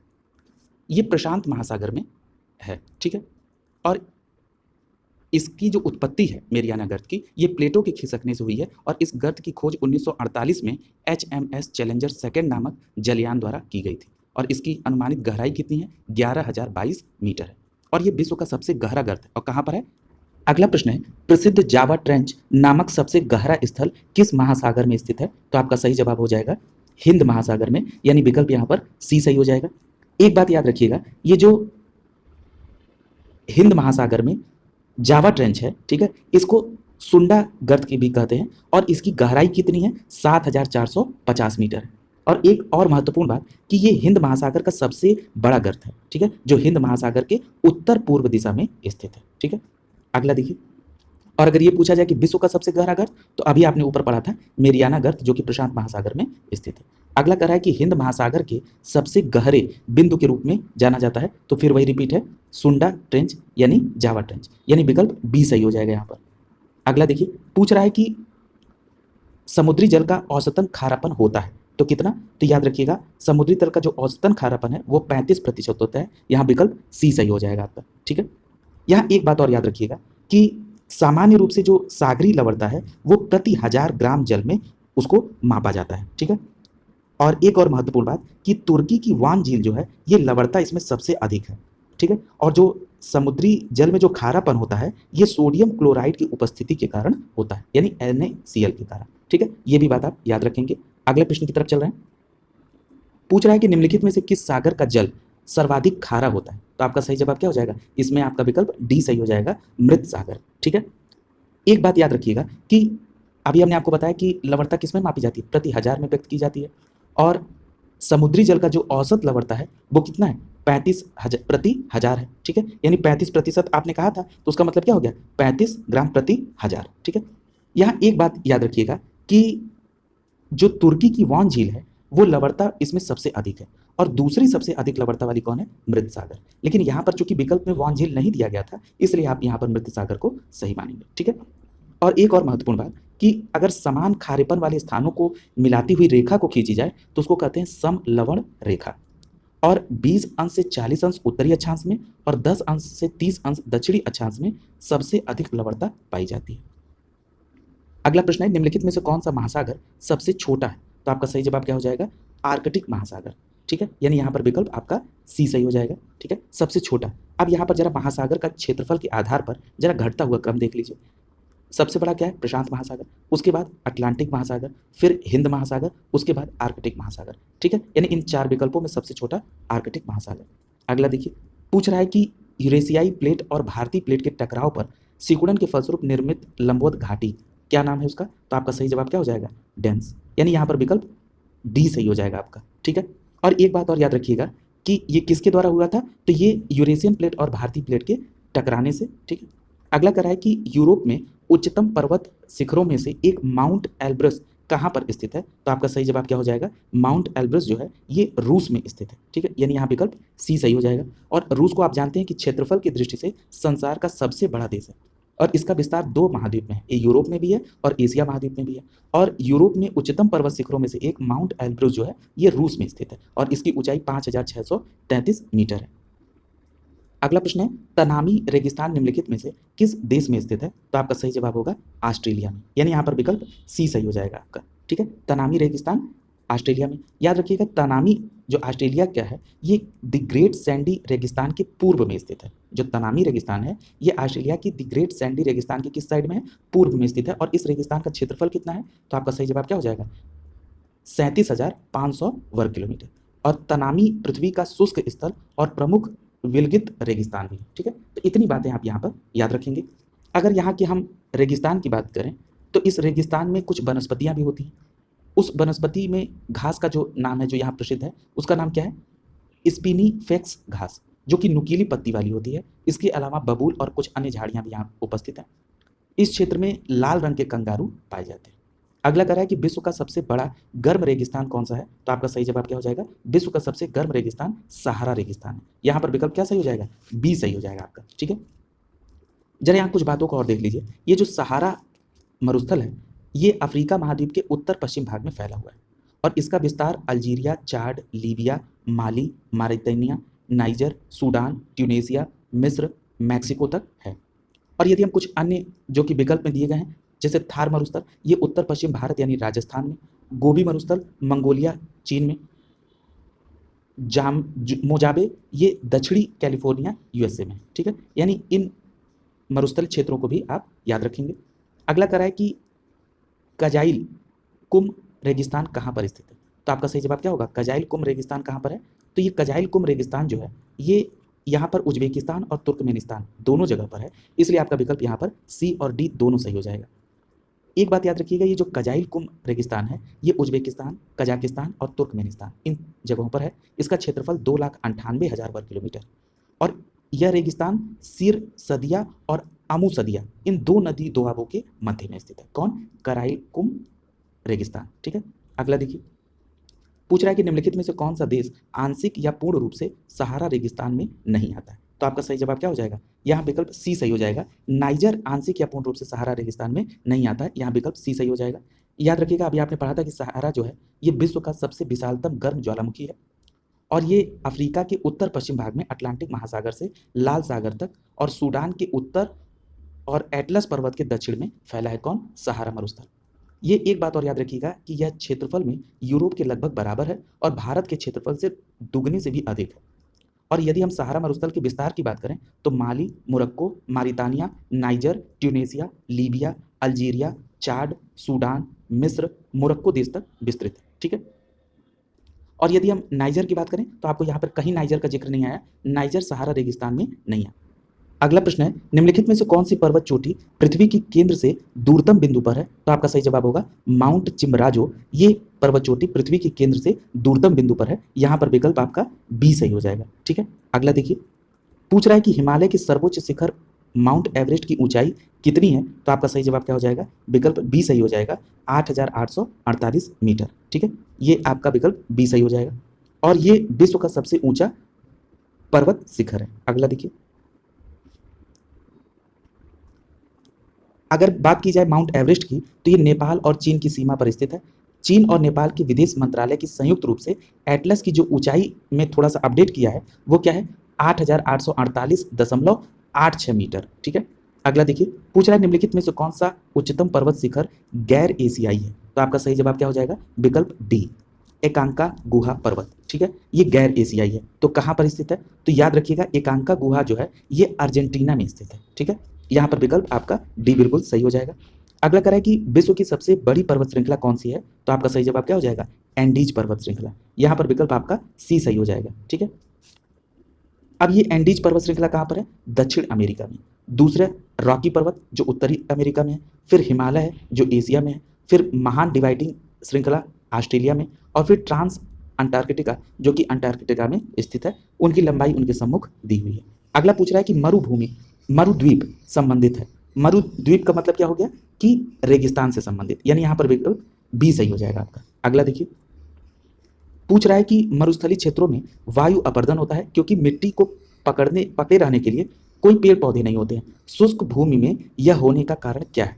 पूछ रहा है कि वहां अपर्दन का कारण क्या है। तो वहां अपर्दन का शुष्क क्षेत्रों में अति चराई है, यानी यहाँ विकल्प आपका क्या सही हो जाएगा, ए सही हो जाएगा। शुष्क क्षेत्रों में अति चराई के कारण अपर्दन होता है, और मरुस्थलीय क्षेत्रों में पेड़ पौधे न होने के कारण वायु अपर्दन होता है, यहाँ विकल्प ए सही हो जाएगा। अगला देखिए, पूछ रहा है कि निम्नलिखित में से कौन सी सतह जल संसाधन का एक उदाहरण है। तो आपका सही जवाब क्या हो जाएगा, जल संसाधन का उदाहरण कौन सा है। तो विकल्प ए सही हो जाएगा, झील जल संसाधन का उदाहरण है। ठीक है, आपको अभी हमने बताया था कि अगर मीठे जल की बात आपने की थी तो नदी था, भूमिगत जल था, और झील के भी बारे में हमने आपको वहाँ पर बताया था। ठीक है, और ये क्या है, एक जल का प्राकृतिक संसाधन है। ठीक है, और मैंने आपको बताया था कि इसको पुनः शोधन करके उपयोग बनाया जा सकता है। और जल का सर्वाधिक उपयोग कहाँ होता है, सिंचाई में जो कि 70%, फिर उद्योग में 23%, और उसके बाद घरेलू और अन्य जगहों पर 7%। अगला प्रश्न है, विश्व का सबसे ऊंचा झरना स्थित है। तो कहाँ पर स्थित है विश्व का सबसे ऊंचा झरना। तो आपका सही जवाब होगा वेनेजुएला, यहाँ विकल्प सी सही हो जाएगा। याद रखिएगा, जो विश्व का सबसे ऊंचा झरना है उसका नाम है एंजल्स झरना, जो कि कैनाइमा राष्ट्रीय उद्यान है, नेशनल पार्क है, जो कि वेनेजुएला में है। ठीक है, बोलीवर वेनेजुएला में है। और दूसरे नंबर पर अगर सबसे ऊंचा झरना की बात करेंगे तो ये साउथ अफ्रीका का टुगेला झरना है। ठीक है। ठीक है, तो दोनों बात याद रखेंगे, विश्व का सबसे ऊंचा झरना एंजल्स झरना, और अगर एंजल्स न दिया रहे, टुगेला दिया रहे, तो आप टुगेला झरना को भी टिक कर देंगे, जो कि साउथ अफ्रीका में स्थित है। अगला है कि निम्नलिखित में से कौन सा दुनिया का सबसे ज़्यादा ऊंचाई वाला झरना है, तो आपका सही जवाब क्या हो जाएगा, यहाँ विकल्प डी सही हो जाएगा। अभी आपने पढ़ा है एंजल झरना, ठीक है। अब यहाँ पर जरा कुछ झरने के नाम दे दिए गए। अभी आपने पढ़ा एंजल जलप्रपात, ये कहाँ पे, वेनेजुएला में है। टुगेला जलप्रपात दक्षिण अफ्रीका में। उसके बाद मोंगे फोशन, ये नॉर्वे में है। उसके बाद आता है गुटराजी, जो कि जिम्बाब्वे में स्थित झरना है। अगला देखिए, भूकंप और ज्वालामुखी से संबंधित कर है कि भूकंप की निम्नलिखित में से कौन सी तरंग सबसे ज्यादा विनाशकारी होती है। यहां से प्रश्न निश्चित तौर पर बनता है, तो आपका सही जवाब क्या हो जाएगा, सतही तरंगे। एक बात यहाँ पर और नोट डाउन कर लीजिएगा कि जो सतही तरंगे हैं इनको एल तरंगों के नाम से भी जाना जाता है, ठीक है, यानी यहाँ पर विकल्प बी सही हो जाएगा आपका। अब जरा कुछ तरंगों के बारे में जान लीजिए। पी तरंग, पी तरंग को प्राथमिक तरंग कहते हैं। दूसरी बात कि यह तरंग पृथ्वी के अधिकेंद्र पर सबसे प्रथम आघात पहुंचाती है, ठीक है। और दूसरी बात कि पी तरंग, जिसको प्राथमिक तरंग कहते हैं, ये तीनों माध्यम में चल सकती है, ठोस, द्रव और गैस, लेकिन ठोस में इसकी तीव्रता ज़्यादा होती है। ये जो पी तरंग है ये ध्वनि तरंग की तरह व्यवहार करती है। अब ध्वनि तरंग की तरह व्यवहार करने का मतलब आप सभी को पता है कि ध्वनि तरंगे अनुदैर्ध्य तरंगे होती हैं, यानी इनकी प्रकृति पी तरंगों की अनुदैर्ध्य तरंगों की भांति होती है। अगली तरंग है एस तरंग, जिसको द्वितीयक तरंग कहते हैं। ये केवल ठोस माध्यम में गमन करती है, और याद रखिएगा ये तरंग अनुप्रस्थ तरंगों की भांति व्यवहार करती है, और अनुप्रस्थ तरंगों की भांति और कौन व्यवहार करता है, प्रकाश तरंग, ठीक है। अब यहाँ अगली बात हो रही है सतही तरंग की। अब ये सतही तरंग अभी आपने पढ़ा कि सबसे विनाशकारी है, ठीक है, और इसकी उत्पत्ति धरातली चट्टानों और भूगर्भिक तरंगों के मध्य अन्योन्य क्रिया के द्वारा इसकी उत्पत्ति होती है। और जो सतही तरंग सरफेस वेव है इसको एल तरंग के नाम से भी जाना जाता है, ठीक है। और यहाँ एक बात और याद रखिएगा कि ये केवल क्षैतिज तल पर ही गमन करती है, और आयोग ने इस प्रश्न का आंसर ए माना था, यानी पी तरंग को माना था, जो कि बिल्कुल गलत है। यहाँ बिल्कुल सही आंसर है कि सबसे ज़्यादा विनाशकारी सतही तरंग या एल तरंग होती है। अगला प्रश्न है, इसमें कौन सा टेक्टोनिक प्लेट के मूवमेंट या शिफ्ट के कारण होता है, यानी ये टेक्टोनिक प्लेट मिलते हैं तो क्या होती है ऐसी स्थिति में, तो आपका सही जवाब क्या होगा, भूकंप आता है, यानी यहाँ पर विकल्प डी सही हो जाएगा। यानी कि टेक्टोनिक प्लेट के मूवमेंट से जो हलचल होता है उसके कारण उसको क्या कहा गया, भूकंप कहा गया। यहाँ डी ऑप्शन सही है। अगला कह रहा है कि भूकंप को रिकॉर्ड करने के लिए निम्नलिखित में से किस उपकरण का इस्तेमाल किया जाता है, तो आपका सही जवाब क्या हो जाएगा, यहाँ पे सिस्मोग्राफ का उपयोग होता है, विकल्प ए सही हो जाएगा, सिस्मोग्राफ।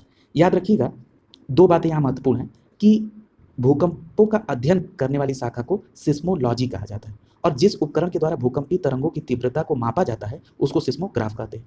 इसकी 3 स्केल है, एक है रॉसी फेरल स्केल, दूसरा है मर्केली स्केल, और तीसरा है रिक्टर स्केल। जो रिक्टर स्केल है ये भूकंप की तीव्रता अर्थात इसके ऊर्जा के मापन के लिए ये इसका सबसे प्रमाणित है इस समय, और इसे अमेरिकी वैज्ञानिक चार्ल्स रिक्टर द्वारा 1935 में इसका डेवलप किया गया, और ये एक लघु गणिकीय पैमाना है, और इसका पाठ्यांक 1 से 9 होता है। अगला पूछ रहा है कि हवाई ज्वालामुखी निम्नलिखित में से किसका उदाहरण है, तो याद रखिएगा हवाई ज्वालामुखी ढाल ज्वालामुखी का उदाहरण है। यहाँ विकल्प ए सही हो जाएगा, ढाल ज्वालामुखी। अगला प्रश्न देखिए, पूछ रहा है कि माउंट एटना, जिसे यूरोप का सबसे सक्रिय ज्वालामुखी माना जाता है, ये वह निम्नलिखित में से किस देश में स्थित है, तो आपका सही जवाब क्या हो जाएगा, माउंट एटना ज्वालामुखी कहाँ पर स्थित है, ये इटली में स्थित है। यहाँ विकल्प डी सही हो जाएगा, ठीक है। यानी कि जो माउंट एटना है ये कैसा है, सक्रिय ज्वालामुखी, और ये इटली देश में सिसिली द्वीप पर स्थित है, ठीक है। और इसकी ऊंचाई कितनी है, 3350 मीटर है। यह आल्पस पर्वत के दक्षिण स्थित सबसे ऊंची चोटी है। अगला देखिए, पूछ रहा है कि माउंट किलिमंजारो में स्थित एक निष्क्रिय ज्वालामुखी है, तो अब ये माउंट किलिमंजारो कहाँ पर है, तो ये तंजानिया में यानी अफ्रीकी महाद्वीप में स्थित किलिमंजारो एक निष्क्रिय ज्वालामुखी है, यानी यहाँ पर विकल्प ए सही हो जाएगा आपका। अगला देखिए, पूछ रहा है कि गैलेरेस ज्वालामुखी किस देश में स्थित है, तो गैलेरेस ज्वालामुखी कहाँ पर स्थित है, तो आपका सही जवाब हो जाएगा विकल्प ए, कोलंबिया में स्थित है, ठीक है, यानी यहाँ पर विकल्प ए सही हो जाएगा। एक बात याद रखिएगा, ये ज्वालामुखी इक्वेडोर देश के साथ साथ लगने वाले कोलंबिया देश की दक्षिणी सीमा पर स्थित है, ठीक है। और ये जो गैलेरेस ज्वालामुखी है ये कोलंबिया देश का सबसे सक्रिय ज्वालामुखी है। और यदि ये पूछा जाए कि विश्व का सबसे ऊंचा ज्वालामुखी, तो इक्वेडोर का माउंट कोटापैक्सी ज्वालामुखी है। ये दोनों बातें आप गैलरेस के संदर्भ में भी याद रखेंगे और माउंट कोटापैक्सी को भी याद रखेंगे, जो कि विश्व का सबसे ऊंचा ज्वालामुखी है। अब अगला देखिए, पूछ रहा है कि रेडियो तरंग के संचरण के लिए प्रयुक्त वायुमंडल कौन सा है, तो आपका सही जवाब क्या हो जाएगा, रेडियो तरंगों के लिए आयन मंडल सबसे उपयुक्त है, विकल्प सी सही हो जाएगा। और धरातल से 60 से 640 किलोमीटर ऊंचाई पर वायुमंडल में आयन मंडल स्थित है। अब एक बात याद रखिएगा कि ऊंचाई के साथ इस मंडल में तापमान में भी वृद्धि होती है। अब जरा आयन मंडल को दो भागों में विभाजित करिए। जो नीचे स्थित डी लेयर होता है जिसमें विद्युत और चुंबकीय तरंगें परावर्तित होती हैं, और आयन मंडल की ऊपरी परत पर सभी प्रकार की रेडियो तरंगें परावर्तित होती हैं। इस बात को भी आप याद रखेंगे।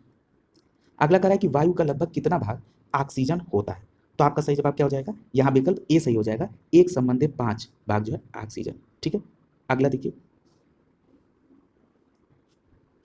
यहाँ एक बात और याद रखिएगा, यदि कहा जाए कि आयतन के अनुसार वायुमंडल में विभिन्न गैसों का प्रतिशत कितना होता है, तो नाइट्रोजन 78.08, ऑक्सीजन 20.93 और कार्बन डाइऑक्साइड 0.03, आर्गन 0.93 होता है। ठीक है, इसका मतलब ये है कि वायुमंडल में ऑक्सीजन का भाग कितना है, 1/5। अगला प्रश्न देखिए, पूछ रहा है कि सामान्य वायुमंडलीय दाब होता है तो कितना होता है। तो सामान्य वायुमंडलीय दाब 660 मिलीमीटर पारा स्तंभ होता है। ठीक है, यानी यहाँ पर विकल्प आपका डी सही हो जाएगा। ठीक है, अगला देखिए, पूछ रहा है कि कब अग्नि ज्वलनशील नहीं हो पाती है। बहुत अच्छा प्रश्न है। जब हवा में ऑक्सीजन 15% से कम होता है तो जो अग्नि है वो ज्वलनशील नहीं हो पाएगी, क्योंकि आप सभी को पता है कि ऑक्सीजन अग्नि को जलाने के लिए क्या होती है, रिस्पॉन्सिबल होती है। ठीक है, उसको प्रेरक का काम करती है। अगला देखिए, पूछ रहा है कि निम्नलिखित में से कौन सी गैस वातावरण का महत्तम भाग है। तो आपका सही जवाब क्या हो जाएगा, नाइट्रोजन। महत्तम भाग का मतलब ज्यादा भाग है। ठीक है, तो यहाँ पर नाइट्रोजन, अभी आपने पढ़ा था 78.08 है, तो यहाँ पर महत्तम क्या हो गया, नाइट्रोजन, और सभी के बारे में आपने चर्चा की है।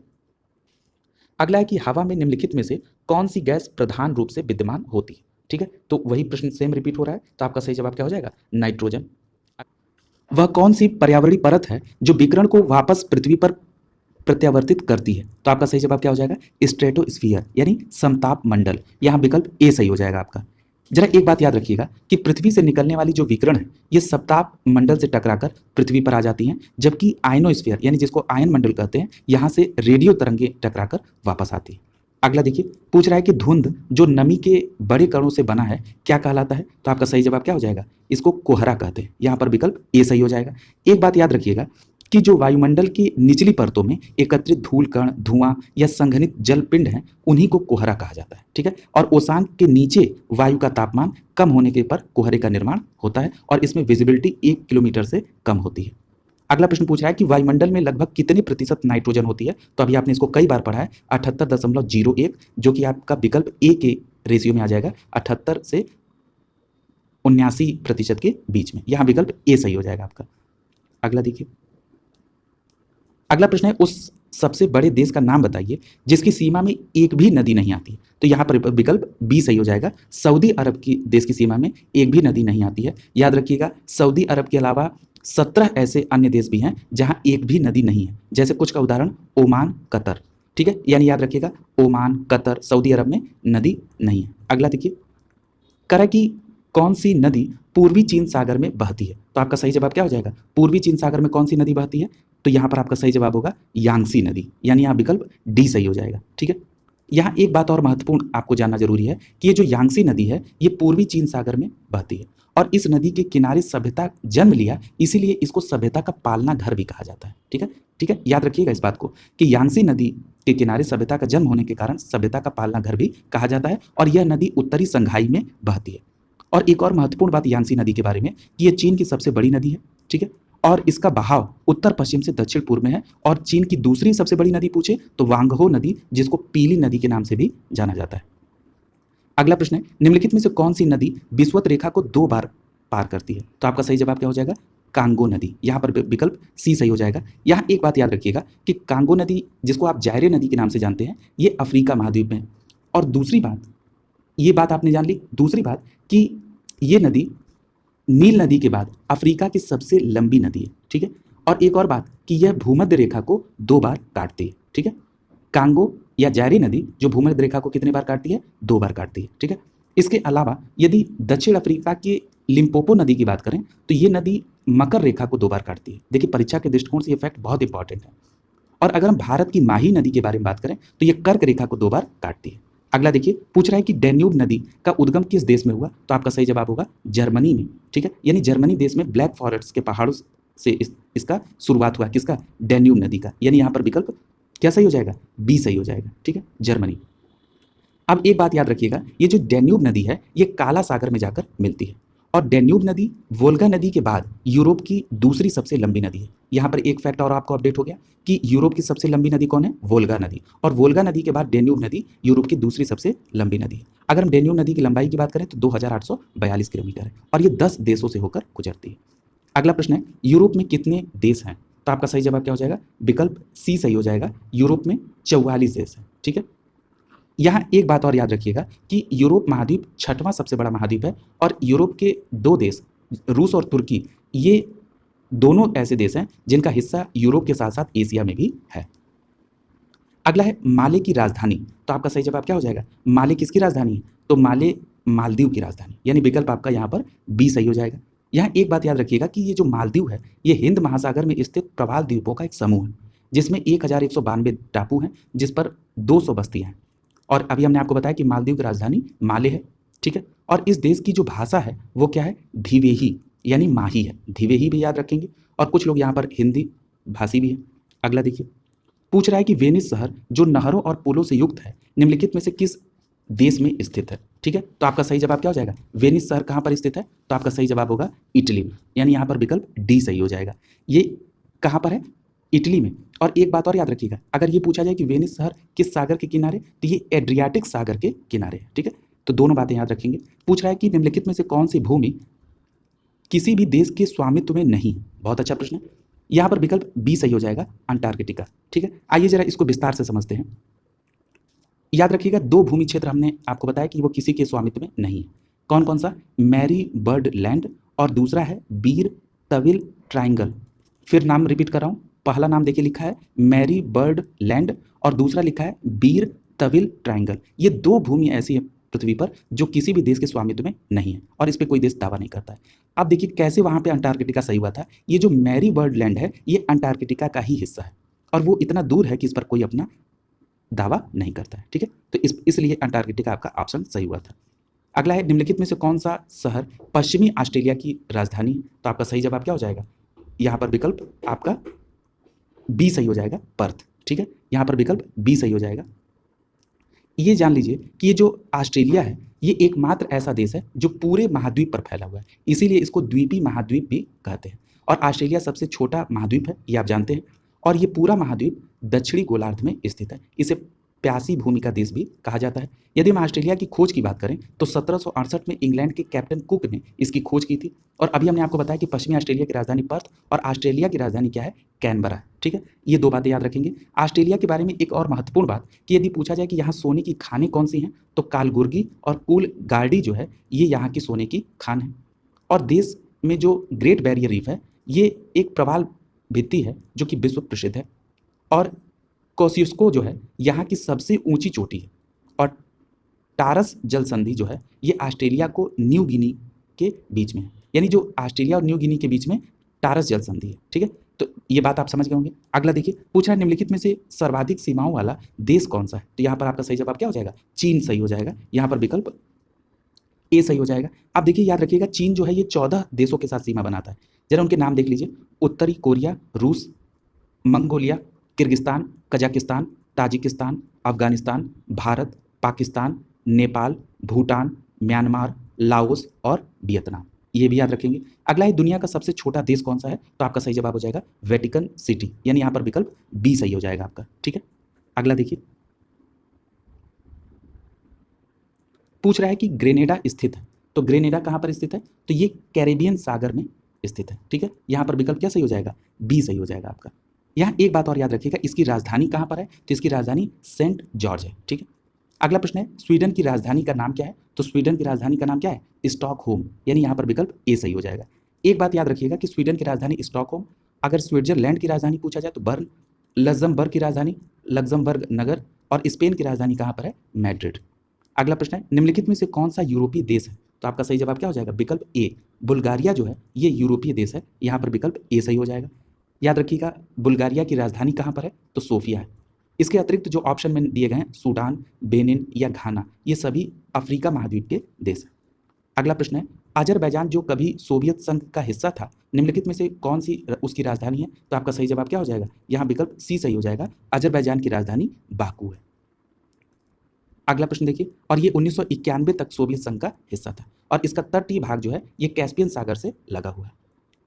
अगला प्रश्न कह रहा है कि निम्नलिखित में से किस देश की समुद्री सीमा भूमध्य सागर पर नहीं है? तो आपका सही जवाब क्या हो जाएगा? बेल्जियम की समुद्री सीमा जो है भूमध्य सागर पर नहीं है। यहाँ पर विकल्प सी सही हो जाएगा। याद रखिएगा, भूमध्य सागर से सीमा बनाने वाले देशों के नाम पूछे जाते हैं। भूमध्य सागर की जो समुद्री सीमा है ये स्पेन, फ्रांस, इटली, अल्बानिया, यूनान, क्रोएशिया, तुर्की, सीरिया, लेबनान, इजराइल, मिस्र, लीबिया, ट्यूशेनिया, अल्जीरिया, मोरक्को इस देश में है। इसमें बेल्जियम शामिल नहीं है। पूछ रहा है कि निम्नलिखित में से कौन सा एक अल्पाइन देश है? तो आपका सही जवाब क्या हो जाएगा? इटली अल्पाइन देश है। ठीक है, यानी यहाँ पर विकल्प बी सही हो जाएगा। यानी अब जरा इसका एक्सप्लेनेशन समझिए। अल्पाइन देश को इसको कहते हैं जो आल्पस पर्वत के आसपास के क्षेत्र में स्थित देश हैं उनको अल्पाइन देश कहते हैं। अब जरा अल्पाइन देश में कुछ प्रमुख एग्जाम्पल, जैसे ऑस्ट्रिया ये अल्पाइन कंट्री है, Germany, France, Italy, Liechtenstein, Monaco, Slovenia, Switzerland, ये सभी क्या है? अल्पाइन कंट्री है। ठीक है, तो याद रखिएगा इसको। अगला देखिए, और ये जो आल्पस पर्वत है ये पूर्णतः यूरोप महाद्वीप में स्थित है। यहाँ पर अगले प्रश्न में कुछ देश और राजधानी है। जैसे पूछ रहा है कि तंजानिया की राजधानी कहाँ है? तो तंजानिया की राजधानी कहाँ पर है? डोडोमा। ठीक है, यानी आप ए को तीसरे के साथ कोरिलेट कर देंगे। इसी प्रकार केन्या की राजधानी नैरोबी, यानी बी को आप दूसरे के साथ। नामीबिया की राजधानी विंडहॉक, यानी सी को आप चौथे के साथ। और मोरक्को की राजधानी रबात होगी, यानी डी को आप पहले के साथ सुमेलित कर देंगे। और 115 का सही जवाब क्या हो जाएगा? विकल्प ए सही हो जाएगा यहाँ पे। अगला देखिए, पूछ रहा है कि निम्नलिखित देशों में से किस एक देश में भूमध्य रेखा गुजरती है? ठीक है, तो अभी भूमध्य रेखा के बारे में बात हुई थी कि भूमध्य रेखा क्या है? 0 अंश अक्षांश रेखा। ठीक है, ये इस ऑप्शन में कोलंबिया, केन्या और इंडोनेशिया, यानी विकल्प बी सही हो जाएगा। इन देशों से होकर भूमध्य रेखा गुजरती है। जरा उन कुल 13 देशों को देख लीजिए जहां से भूमध्य रेखा गुजरती है। तो साओ टोम और प्रिंसिपी, दूसरा है गैबॉन, तीसरा है कांगो गणराज्य, चौथा है कांगो लोकतांत्रिक गणराज्य, पांचवा है युगांडा, छठवां है केन्या, सातवां है सोमालिया, आठवां है मालदीव, नौवां है इंडोनेशिया, 10वां है किरिबाती, 11वां है इक्वेडोर, 12वां है कोलंबिया और 13वां देश है ब्राजील, जहां से भूमध्य रेखा यानी इक्वेटर लाइन होकर गुजरती है। ठीक है, इस आधार पर विकल्प बी आपका सही हो जाएगा। अगला देखिए, निम्नलिखित में से कौन सा देश कुल क्षेत्रफल की दृष्टि से विश्व में 5वें स्थान पर है? तो आपका सही जवाब क्या हो जाएगा? ब्राजील। यहाँ पर विकल्प ए सही हो जाएगा। रूस, कनाडा, चीन, संयुक्त राज्य अमेरिका, इसके बाद ब्राजील विश्व का 5वां सबसे बड़ा देश है। ठीक है, और अगर ब्राजील में उत्पादन की दृष्टि से बात करें तो यहाँ पर सबसे ज़्यादा कहवा होता है। इसी कारण इसे विश्व का कहवा पात्र भी कहा जाता है। और एक और महत्वपूर्ण बात ब्राजील से संबंध में, अगर पूछा जाए कि कहवा की मंडी कहाँ पर है ब्राजील में, तो आपका जवाब होगा साओ पालो। और पूछा जाए कि कहवा पत्तन कहाँ पर है, तो सेंटोस। ये दोनों नाम याद रखिएगा। अगला है अबू धाबी की राजधानी। तो अबू धाबी की राजधानी कहाँ है? अबू धाबी किसकी राजधानी है? तो यूनाइटेड अरब अमीरात। ठीक है, यानी यूनाइटेड अरब अमीरात की राजधानी अबू धाबी, यानी विकल्प ए सही हो जाएगा। और नीदरलैंड की राजधानी कहाँ पर है? तो एम्स्टर्डम। ठीक है, इसके अलावा यदि हम बात करें दक्षिण कोरिया की, तो राजधानी है सियोल। और इटली की राजधानी कहाँ पर है? रोम। अगला प्रश्न है पटाका किस देश की मुद्रा है? तो आपका सही जवाब क्या हो जाएगा? विकल्प सी सही हो जाएगा, मकाऊ। ठीक है, यानी मकाऊ की मुद्रा क्या है? पटाका। यहाँ विकल्प सी सही हो जाएगा। यदि अन्य देश की बात करें तो जो विकल्प में दिया है पनामा, यहाँ पर संयुक्त राज्य अमेरिका डॉलर चलता है। लाओस में लाओ की मुद्रा चलती है, मकाऊ में पटाका, और मैक्सिको में मैक्सिकन पेसो चलता है। ठीक है, अगला देखिए, पूछ रहा है निम्नलिखित देश में किसको भारत का सबसे कम वस्तुओं का निर्यात किया जाता है? तो आपका सही जवाब क्या हो जाएगा? आयरलैंड को, यानी यहाँ पर विकल्प बी सही हो जाएगा। ठीक है, यहाँ पर एक बात और याद रखिएगा, ये जो आयरलैंड है ये अटलांटिक महासागर में स्थित एक द्वीपीय देश है। ठीक है, और यूनाइटेड किंगडम आयरलैंड के साथ नॉर्थ चैनल द्वारा जुड़ा हुआ है। ठीक है, ये दो अतिरिक्त बातें भी याद रखेंगे आयरलैंड के संदर्भ में। अगला प्रश्न पूछा, निम्नलिखित में से कौन सा देश विश्व में गेहूं का सबसे बड़ा उत्पादक देश है? तो आपका सही जवाब हो जाएगा चीन, यानी यहाँ पर विकल्प बी सही हो जाएगा। और चीन के बाद अगर गेहूं का उत्पादन सबसे ज़्यादा होता है तो वो भारत है। ऐसे कुछ उत्पादन हैं जैसे चाय, प्याज, आलू, चावल, रेशम, ये प्रथम स्थान इसमें चीन का है और इसमें भारत का स्थान दूसरा है। अगला प्रश्न है, विश्व में सोने की सर्वाधिक उत्पादन किस देश में होता है? तो आपका सही जवाब क्या हो जाएगा? विकल्प सी सही हो जाएगा। ठीक है, सोने का उत्पादन नंबर 1 पे क्या है? चीन है। ठीक है, अगर भारत के संदर्भ में आपसे बात करें तो सोने का जो खदान है वो कर्नाटक में कोलार है और हट्टी क्षेत्र, ये स्वर्ण उत्पादन का है। यहाँ से 99% स्वर्ण का उत्पादन करते हैं। अगला देखिए, पूछ रहा है कि 2017-18 के दौरान निम्नलिखित में से कौन सा देश दुनिया का सबसे बड़ा दुग्ध उत्पादक था? तो आपका सीधा जवाब होगा भारत। बी ऑप्शन यहाँ सही हो जाएगा। यहाँ एक बात और याद रखिएगा कि 1 जून को विश्व दुग्ध दिवस मनाया जाता है, ठीक है। और एक और महत्वपूर्ण बात कि दुग्ध क्रांति से संदर्भ में एक शब्द का प्रयोग होता है ऑपरेशन फ्लड, यानी ऑपरेशन फ्लड का संबंध किससे? दुग्ध क्रांति से। और ये क्यों चलाया गया था? ये दूध की कमी को दूर करने के लिए। इसे श्वेत क्रांति के नाम से भी जाना जाता है। और अगर ये पूछा जाए कि भारत में श्वेत क्रांति के जनक कौन है, तो आपका जवाब होगा वर्गीज कुरियन। और भारत में श्वेत क्रांति की शुरुआत कब हुई थी? तो 1970 में। ये भी बात आप याद रखेंगे। और 1 जून को प्रतिवर्ष दुग्ध दिवस मनाया जाता है, विश्व दुग्ध दिवस। अगला प्रश्न है, एशिया की सबसे बड़ी प्याज की मंडी कहाँ स्थित है? तो आपका सही जवाब होगा लासल गांव। ये जो लासल गांव है ये कहाँ पर स्थित है? तो ये महाराष्ट्र में है, ठीक है। और यहाँ पर एशिया की सबसे बड़ी प्याज की मंडी है, ठीक है। यानी आपका 124 का सही उत्तर क्या हो जाएगा? विकल्प ए सही हो जाएगा। अगला देखिए, लासल गांव महाराष्ट्र नासिक में है। अगला है, सिल्क का सर्वाधिक उत्पादक देश कौन है? तो आपका सही जवाब क्या हो जाएगा? चीन जो है सिल्क का सबसे ज़्यादा उत्पादन करता है। और दूसरे नंबर पे कौन है? भारत है। और भारत में अगर पूछा जाए कि सिल्क का लगभग 97% हिस्सा कहाँ पर उत्पादित होता है, तो आंध्र प्रदेश, असम, झारखंड, पश्चिम बंगाल, तमिलनाडु और मेघालय में। अगला प्रश्न है, किस देश में यूरेनियम का सर्वाधिक भंडार है? तो आपका सही जवाब क्या होगा? यूरेनियम का सर्वाधिक भंडार ऑस्ट्रेलिया में, यानी यहाँ पर विकल्प डी सही हो जाएगा, ठीक है। देखिए, ये सर्वाधिक भंडार है ऑस्ट्रेलिया में। और अगर उत्पादन की दृष्टि से पहले स्थान पर, तो आपका जवाब होगा कजाकिस्तान। और दूसरे नंबर पे कनाडा है, तीसरे नंबर पे ऑस्ट्रेलिया, ठीक है। ये उत्पादन में क्रम है और भंडार में ऑस्ट्रेलिया नंबर 1। अगला प्रश्न है, कौन सा देश सर्वाधिक मरकरी का उत्पादन करता है? तो आपका सही जवाब क्या हो जाएगा? चीन। याद रखिएगा, चीन इस समय सर्वाधिक मरकरी का उत्पादन कर रहा है। जब ये प्रश्न बना था उस समय इटली सर्वाधिक उत्पादन करता था, इसलिए याद करिएगा मरकरी का सर्वाधिक उत्पादन कहाँ पर है? तो चीन में। अगला प्रश्न है कि विश्व में प्लेटिनम का उत्पादन किस देश में सर्वाधिक होता है? तो आपका सही जवाब क्या हो जाएगा? प्लेटिनम का सर्वाधिक उत्पादन दक्षिण अफ्रीका में होता है। यहाँ पर विकल्प ए सही हो जाएगा, ठीक है। यानी दक्षिण अफ्रीका में प्लेटिनम का सबसे ज़्यादा उत्पादन, उसके बाद रूस, फिर जिम्बाब्वे और उसके बाद कनाडा। याद रखेंगे इसको। अगला देखिए, पूछ रहा है निम्नलिखित में से कौन सा देश संसार में धान उत्पादन का दूसरा स्थान पर है? तो आपका सही जवाब क्या हो जाएगा? भारत। और पहले स्थान पर कौन है? चीन है, ठीक है। यानी यहाँ विकल्प डी सही हो जाएगा आपका। याद रखिएगा, धान उत्पादन में इंडोनेशिया तीसरे स्थान पर है और बांग्लादेश चौथे स्थान पे। पहले स्थान पे चीन और दूसरे पे भारत। अगला प्रश्न है, विश्व का सबसे तेज चलने वाली ट्रेन कौन सी है? तो आपका सही जवाब क्या हो जाएगा? विश्व की सबसे तेज चलने वाली ट्रेन संघाई की मागलेव है, यानी यहाँ पर विकल्प डी सही हो जाएगा आपका। अगला प्रश्न देखिए, पूछ रहा है कि कैनेडियन पैसिफिक रेलवे चलती है कहां से कहां तक? कैनेडियन पैसिफिक रेलवे चलती है, तो आपका सही जवाब हो जाएगा वैंकूवर से हैलिफैक्स तक के कैनेडियन पैसिफिक रेलवे चलती है। यहाँ पर विकल्प डी सही हो जाएगा आपका ऑप्शन।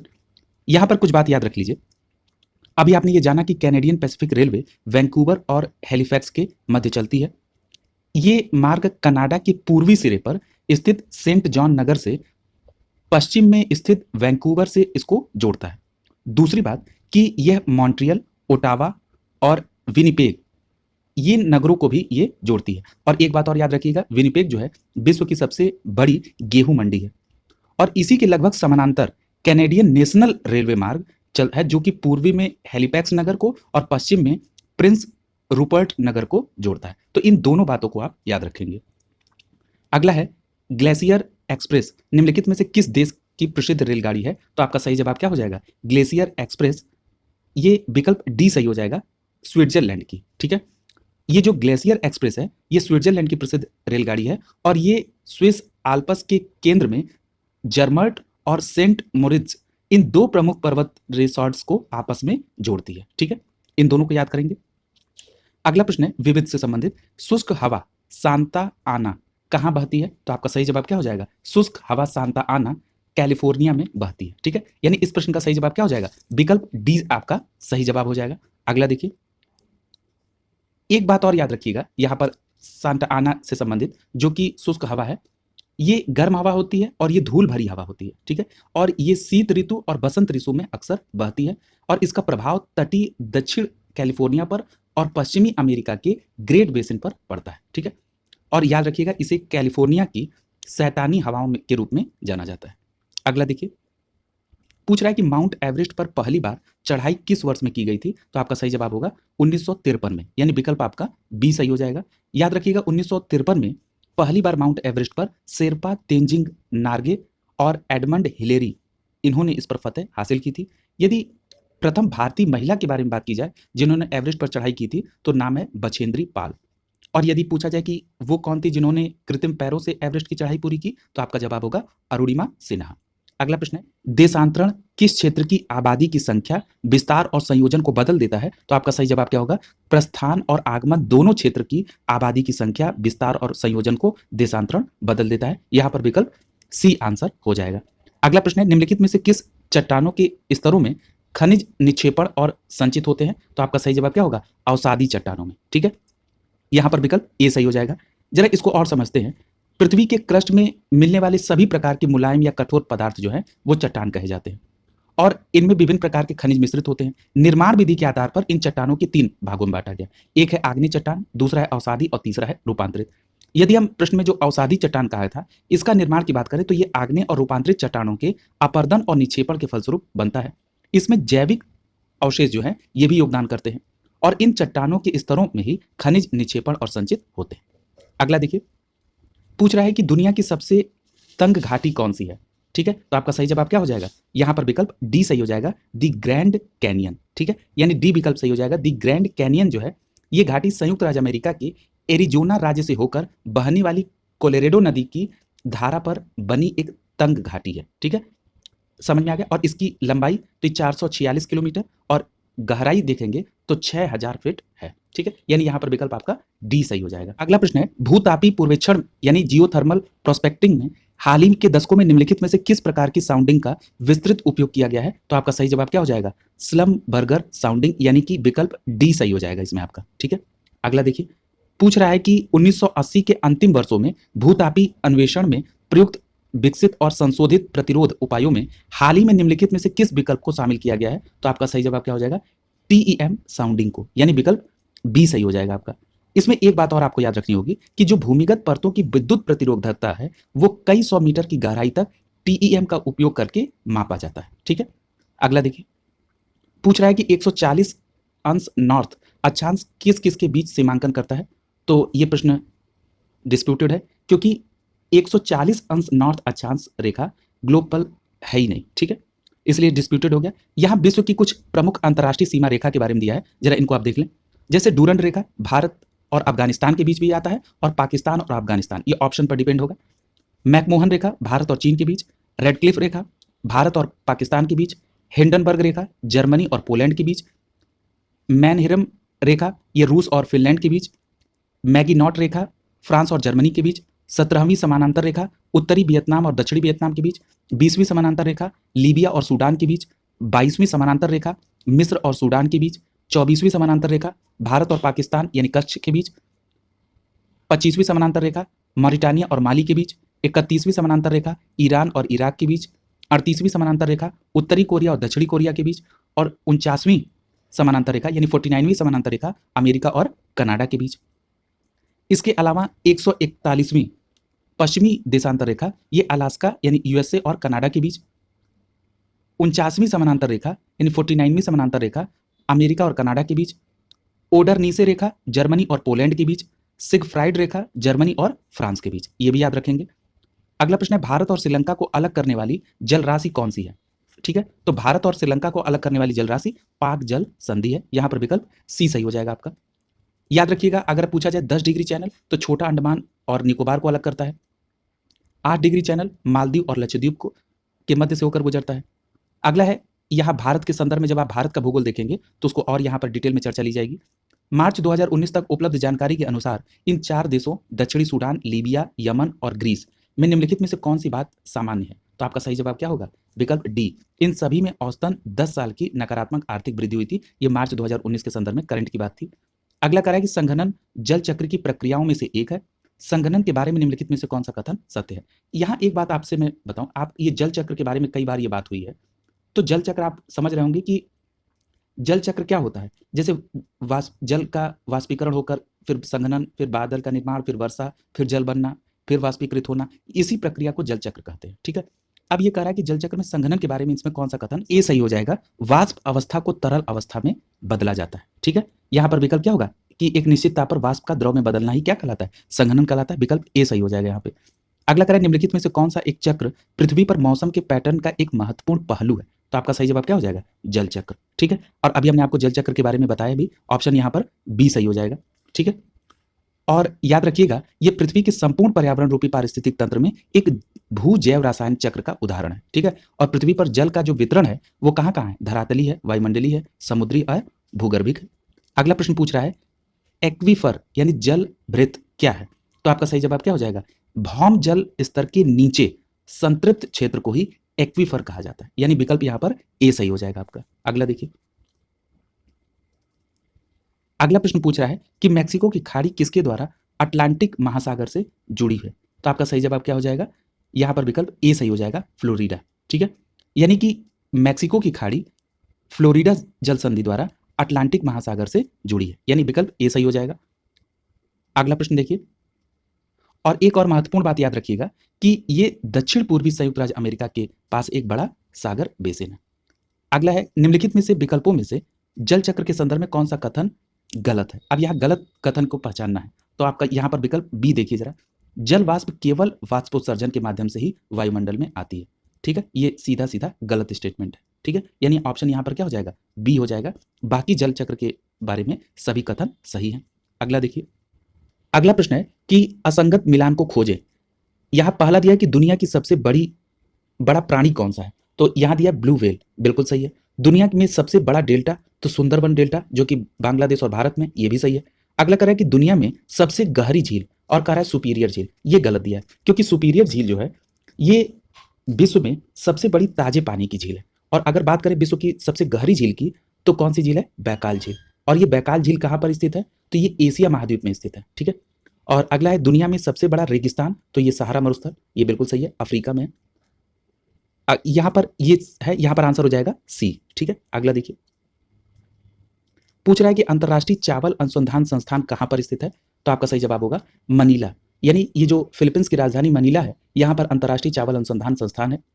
यहाँ पर विकल्प डी सही हो जाएगा। एक बात याद रखिएगा, इसका जो दक्षिण एशियाई केंद्र है ये वाराणसी में स्थित है। अगला है यूरोप की प्रमुख मछुआही क्षेत्र यानी डॉगर बैंक कहाँ पर स्थित है, तो आपका सही जवाब हो जाएगा उत्तरी सागर में, यानी यहाँ पर विकल्प सी सही हो जाएगा कि यूरोप का जो प्रमुख मछुआही क्षेत्र है वो डॉगर बैंक में है, ठीक है, जो कि उत्तरी सागर में है। सी ऑप्शन यहाँ पर सही हो जाएगा। अगला देखिए, पूछ रहा है कि पेंटागोनिया कहाँ पर स्थित है, तो आपका सही जवाब क्या होगा, पेंटागोनिया एक पठार है, ठीक है। और ये कहाँ पर है, ये अर्जेंटीना में, यहाँ विकल्प ए सही हो जाएगा। याद रखिएगा अर्जेंटीना के साथ साथ चिली में भी है, और ये दक्षिणी अमेरिका महाद्वीप में, ठीक है। ये भी बात याद रखिएगा, विकल्प ए आपका आंसर हो जाएगा। अगला देखिए, विश्व में मूंगा रेशम का अग्रणी उत्पादक देश कौन सा है, तो आपका सही जवाब क्या हो जाएगा, विकल्प बी सही हो जाएगा, ठीक है, यानी भारत है। अब जरा ये बात समझ लीजिए कि मूंगा रेशम उत्पादन में भारत का एकाधिकार है, ठीक है। और विश्व के उत्पादन में लगभग 95% जो है यहाँ उत्पादित होता है। और अगर इसकी किस्मों की बात कर लें तो सहतूत, दूसरा है ओक टसर जो कि उष्णकटिबंधीय टसर भी है, और मूंगा, और फिर ईरी है, ठीक है। और भारत में कर्नाटक राज्य है जहां पर 41% से अधिक रेशम का उत्पादन होता है। और अगर पूछा जाए कि केंद्रीय रेशम अनुसंधान प्रशिक्षण केंद्र कहां पर है, तो आपका जवाब होगा मैसूर में। अगला प्रश्न देखिए, पूछ रहा है कि किस क्षेत्र की औसत जलवायु को जानने के लिए निम्नलिखित में से किसका योगदान नहीं होता है, तो आपका जवाब क्या होगा, वृक्षों की संख्या। इसके अलावा वर्षा, वायु की गति और आर्द्रता के द्वारा वहां की जलवायु को जाना जाता है, जबकि वृक्षों की संख्या का कोई योगदान नहीं होता है। विकल्प सी आपका आंसर हो जाएगा। अगला प्रश्न पूछ रहा है कि निम्बस किस मेघ को दर्शाता है, तो आपका सही जवाब क्या होगा, ये निम्बस जो है ये वर्षा मेघ को दर्शाता है, ठीक है, यानी यहाँ पर विकल्प सी सही हो जाएगा। और ये जो वर्षा मेघ होते हैं ये अत्यधिक गहरे, काले और सघन बादल के होते हैं, और ऊर्ध्वाधर रूप से 7500 मीटर ऊंचाई तक पाए जाते हैं, और इन बादलों में भारी वर्षा, ओला और तड़ित झंझार होती है। अगला प्रश्न पूछ रहा है कि सर्वाधिक वार्षिक वर्षा कहाँ होती है, तो आपका सही जवाब हो जाएगा अमेजन बेसिन में, यानी विकल्प यहाँ पर बी सही हो जाएगा। याद रखिएगा यहाँ पर औसत वार्षिक वर्षा 200 सेंटीमीटर होती है, और ये बेसिन विषुवत-रेखीय प्रदेश में पड़ता है जहाँ पर वर्ष भर वर्षा होती है, क्योंकि यहाँ पर वर्ष भर सूर्य क्या है, लंबवत रहता है, ठीक है। अब यहाँ पर अगर बात की जाए इसके अतिरिक्त जो ऑप्शन में गंगा बेसिन है, इन क्षेत्रों में औसत वर्षा 110 सेंटीमीटर होती है, ठीक है। और जबकि अगर कैनेडियन शील्ड या साइबेरियन मैदान की बात करेंगे तो यहाँ पर अल्प वर्षा होती है।